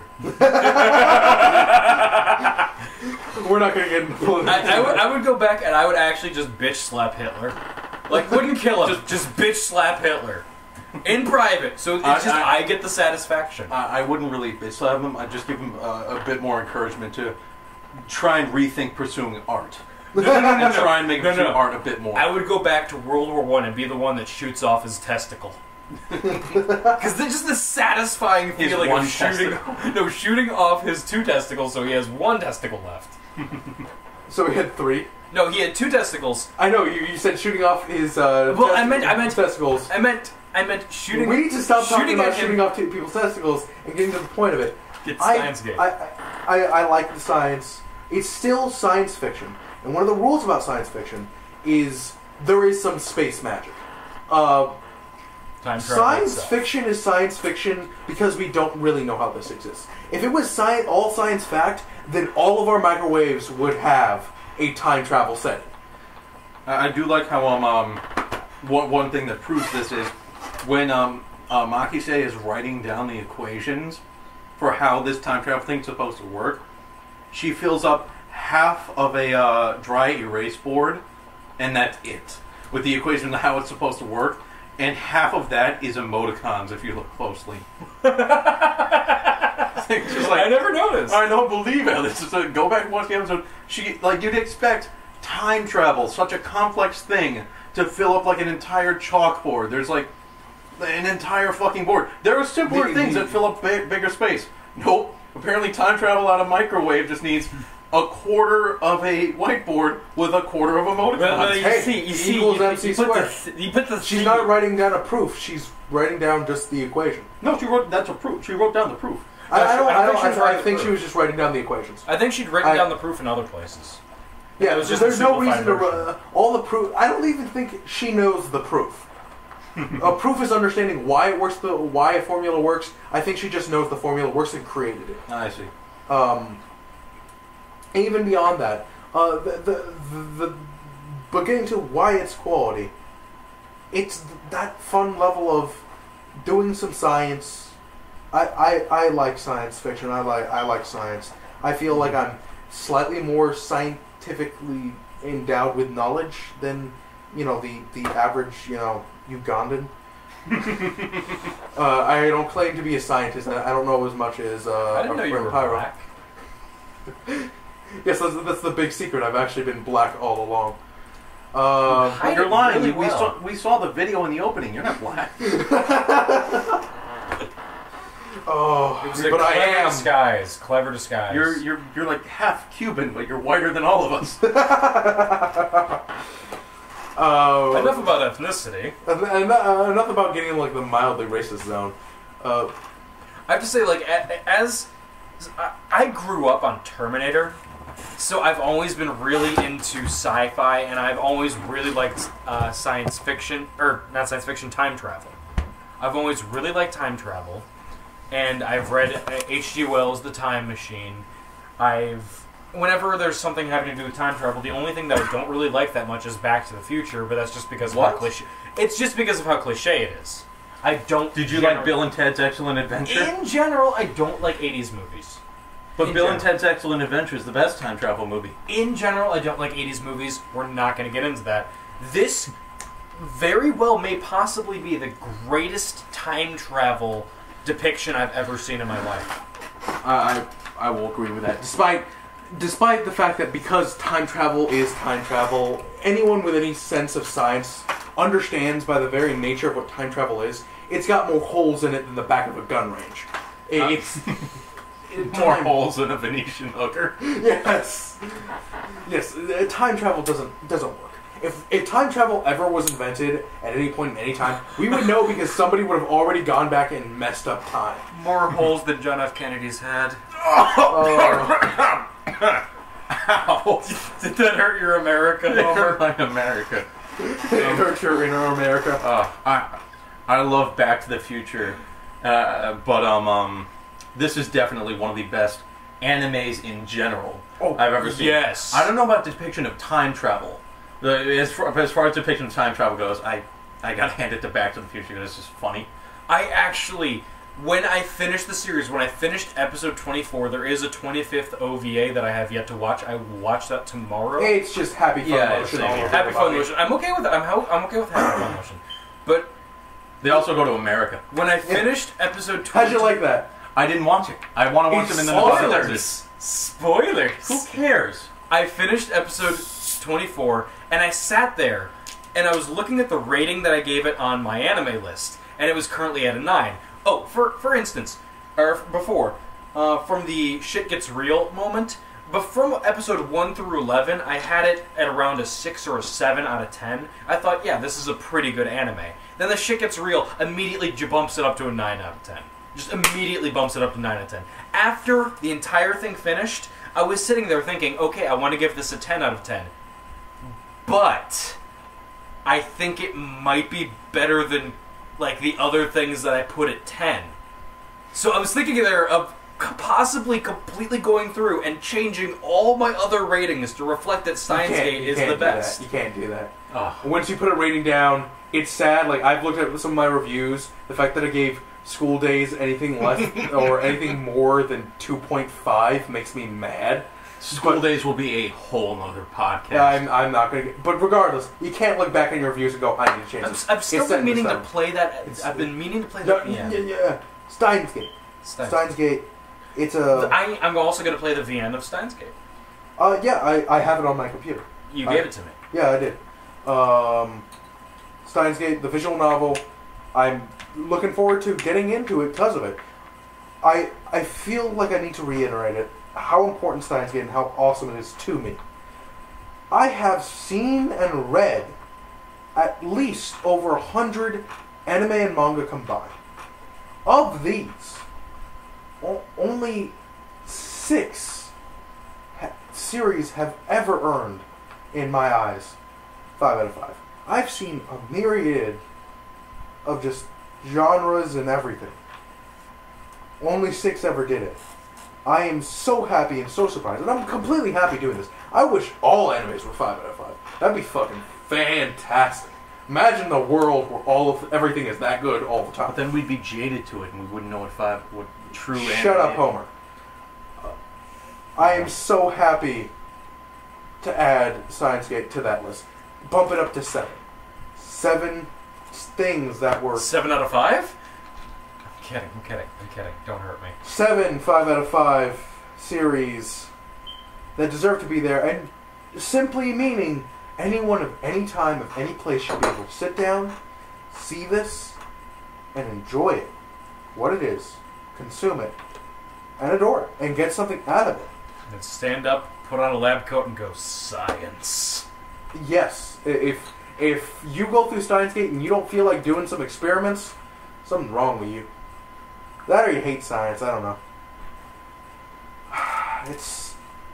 I feel so I'm so happy that I brought Steins Gate into my anime world.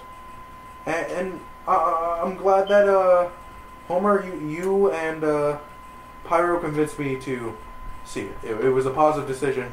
And I'm glad to be able to sit here on this podcast and put some more word to it. I know Steins Gate has received You were pretty skeptical about it at first. I was. The first episode is terrible. Mm. It's convoluted and is a piss poor way of explaining anything. Well, do you think it'd be too spoilerish to just give people like what you gave me and say that? The main character, just for anyone who sees it, and just to make your life way easier, whenever he's talking about the organization or talking about being a mad scientist or talking on his cell phone to nobody that is there, he's lying. You don't really pick it up in the first episode. You do so in the later ones. He's just messing with you, or putting on an act to make one of his friends happy. He's just playing around. And it's important to understand that he's lying. He doesn't know of any organization like that. And it'll make your life easier if you just understand he's going to go to a lecture about time travel. That's the beginning of the first episode. Go see it. If you haven't, you should check it out. It's just excellent. There is so little else I can say about it. It surprised me when they told me that they were going to do that we were going to do this on this very day. We were going to do the podcast. I was like, oh crap! I have to watch an entire anime that I don't really care about. That one of my friends has been going on and on about because I don't care. I don't respect his choice in anime usually. In fact, I've shown him how much I respect his choice in anime multiple times. And I will get into that later. No, we won't. I will describe to them exactly what I do. No, in another day. I will hurt you if you do that. But I am so glad I'm going to value the opinion of my friends more now. Because I have been shown Steins Gate. Although I'm still going to be skeptical about Pyro Blue because he does not listen to a damn word I say until 3 months later and then never gives me credit for introducing him to the new thing he loves. That was convoluted and self-righteous as hell. Yes, it was. Do you expect anything less from me? That's you a are good question, completely right. I expect nothing but self-righteousness and selfishness from you. I'm just Yes, doing something. Yeah. Homer, any last words? No, there's not much else that can be said about this anime. It's a very good anime. If you watch it and end up not liking it, why are you here? Go away. It's a great. Also, would you say it's entry level? I know the one reason it can be. I think the main thing that does take away from is it's better if you have an understanding of what Akihabara is, a better understanding of what anime culture is, purely because, in a weird way... Akibara, by the way. Akihabara. Akihabara? I don't know, I always heard Akibara. That's because they're saying it very quickly. Okay. Well, I speak English, not moon speak. Akihabara. Akihabara. Shut up, go on. Alright, so keep going. I don't speak moon speak. It isn't moon speak, it's Japanese. Yes, it's moon speak. Why isn't that an entry? It's not an entry because, in a way, it's more realistic to probably what Japanese culture is actually more like. But they make fun of and acknowledge that anime is fiction, and the culture that it represents is kind of both out of date and, well, let's face it, it's based on the interpretations of what high school life was like by people who are in their 30s. It's out of date, and just the acknowledgement of what Akihabara is, what anime culture is, and just the simple thing. They talk in words about what a tsundere is and call a girl it. You need to know what a tsundere is to understand the relevance of that joke. You need to... It's not necessary, but like, why Ferris... why the way she acts, the way she does, why she's weird in the exactly kind of cool way she is, and what she means by bringing like moe culture to Japan, and knowing what moe is. Yeah. You kind of need that.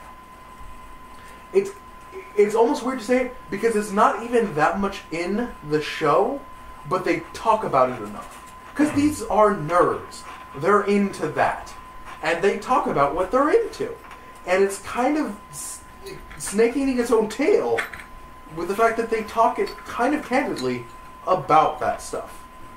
You know, they go to they talk about Akihabara in the anime stores in it at some point. The simple fact that one of the main characters is big on 4chan. They make an all our base at channel. It's 4chan, but Japan. It's the original. The fact that they're in all your base joke. That's a dub thing. That wasn't the actual line sub thing. They didn't actually say all your base are belong to it. It's a Japanese meme that we would not get, so the dubbers or the subbers decided to put that in. I'm pretty sure that they said that in English though. No, they didn't. Or no, he's right. They said there was another dub. All your base belong to us. They said it in English. Did they really? Yeah. Because it's kind of funny that they do that, though. Because that's an English meme that came over to them. Yeah, I think it's funny because it was originally a terrible translation from Japanese to English. Now it's going back from English to Japanese in their heads. I see. It just popular meme. The whole point of that was to jokingly make her accidentally admit that she's big into memes, which is funny. That she's an ad channeler. Yeah. Or 4chan or whatever. Essentially the same thing. That she's a geek. Yes. But I like that. I that's why I think it's not like a late tier thing, but mid tier in terms of when you should enter it. I still think the more like entry level stuff is the Cowboy Bebops of the world and such. Outlaw Star. No, not Outlaw Star. I think that's just a nostalgia thing. So to answer that question, but if you're listening to this, you probably aren't into anime enough that you, if you have not seen it, should be able to go check it out. Any last comments before we start closing out the show? Not really. Watch Fatal Frame to void your bowels. Play Katawa Shoujo to void your tear ducts. And then be cleansed as a human. Watch Steins Gate and pick up the mantle of science as a cleansed human and pure human being. That's kind of stupid but cool. With that, we're going to move on to the last quick segment.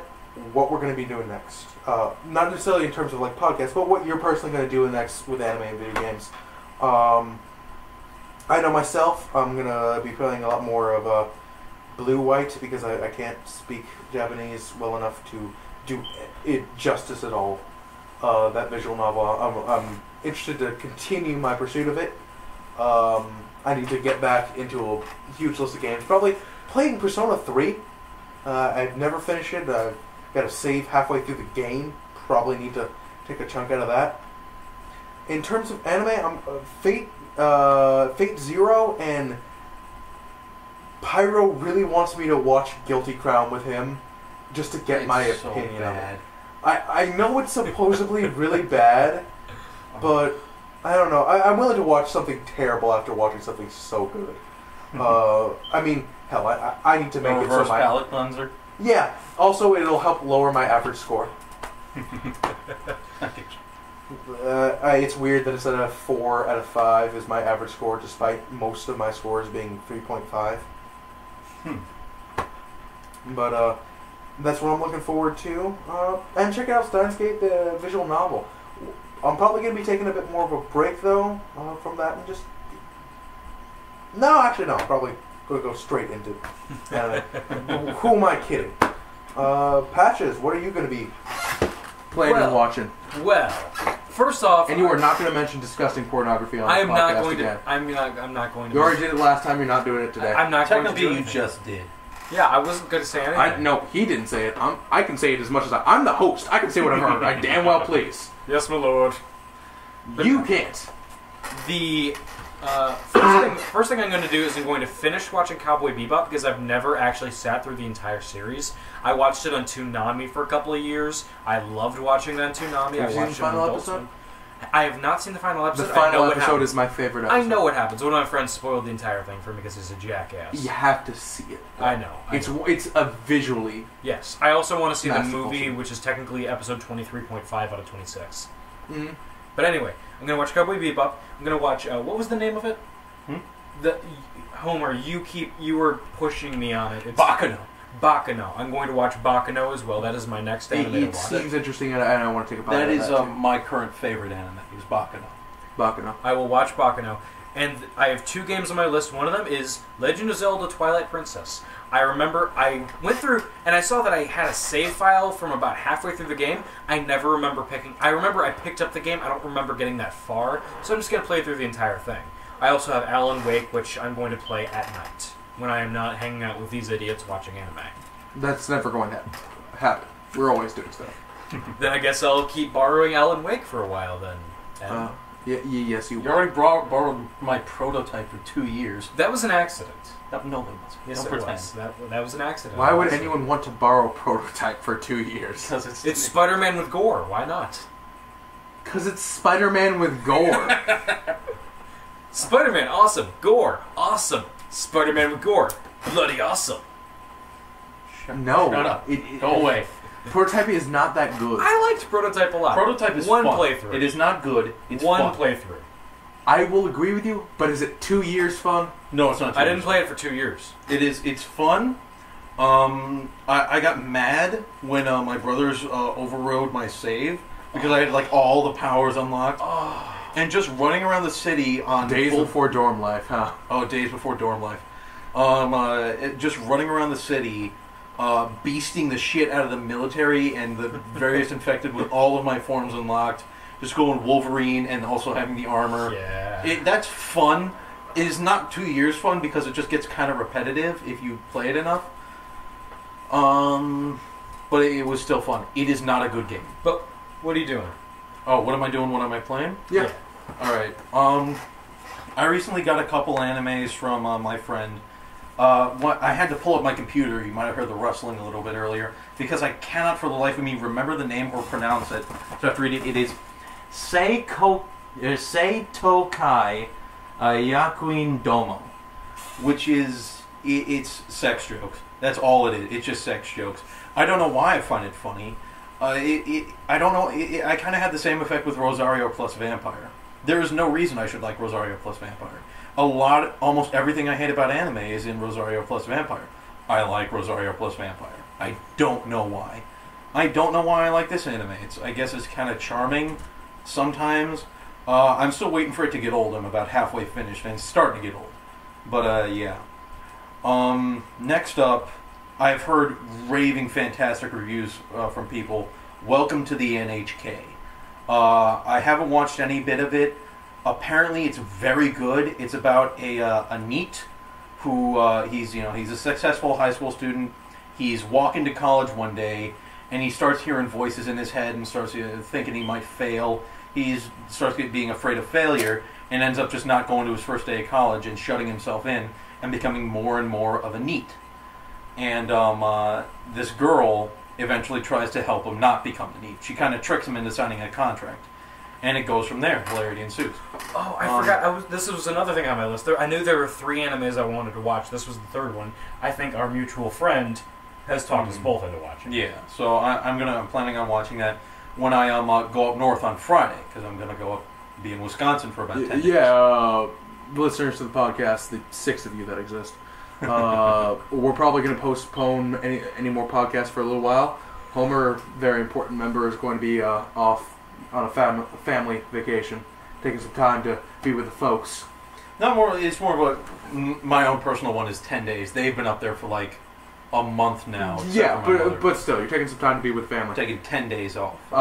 And so when we head back, probably take some time to put a new and good podcast together. I wouldn't mind if we put one together the day of me getting back. I'm gonna want to hang out with friends so much.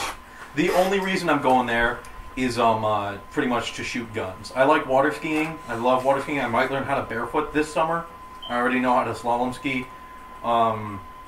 But it's pretty much just to shoot guns and spend time with my dad, which is an appropriate which is an appropriate segue into the 3rd anime that I want to watch, just to be kind of ironic.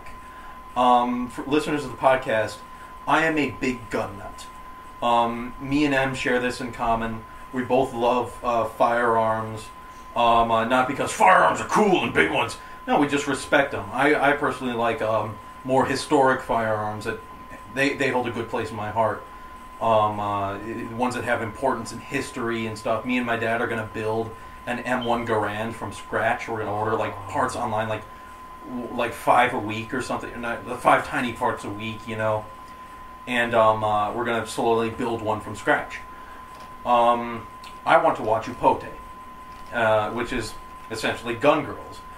This human teacher gets a new job at a high school, and between the first episodes slowly kind of finds out that first off, they're all women, and it's not a high school, it's a grade school. It's a multiple grade school. They're all women, and second off, they are all personifications of certain guns. I forget what the 4 main characters are personifications of. I know the main character is a Galil, and this show has a lot of things where they will go in depth about, context of the guns and, history and importance of the guns and what the guns can do. And a lot of stuff that works on paper but doesn't really work in real life. You kind of have to watch the show to understand bouncing bullets off water, that whole thing.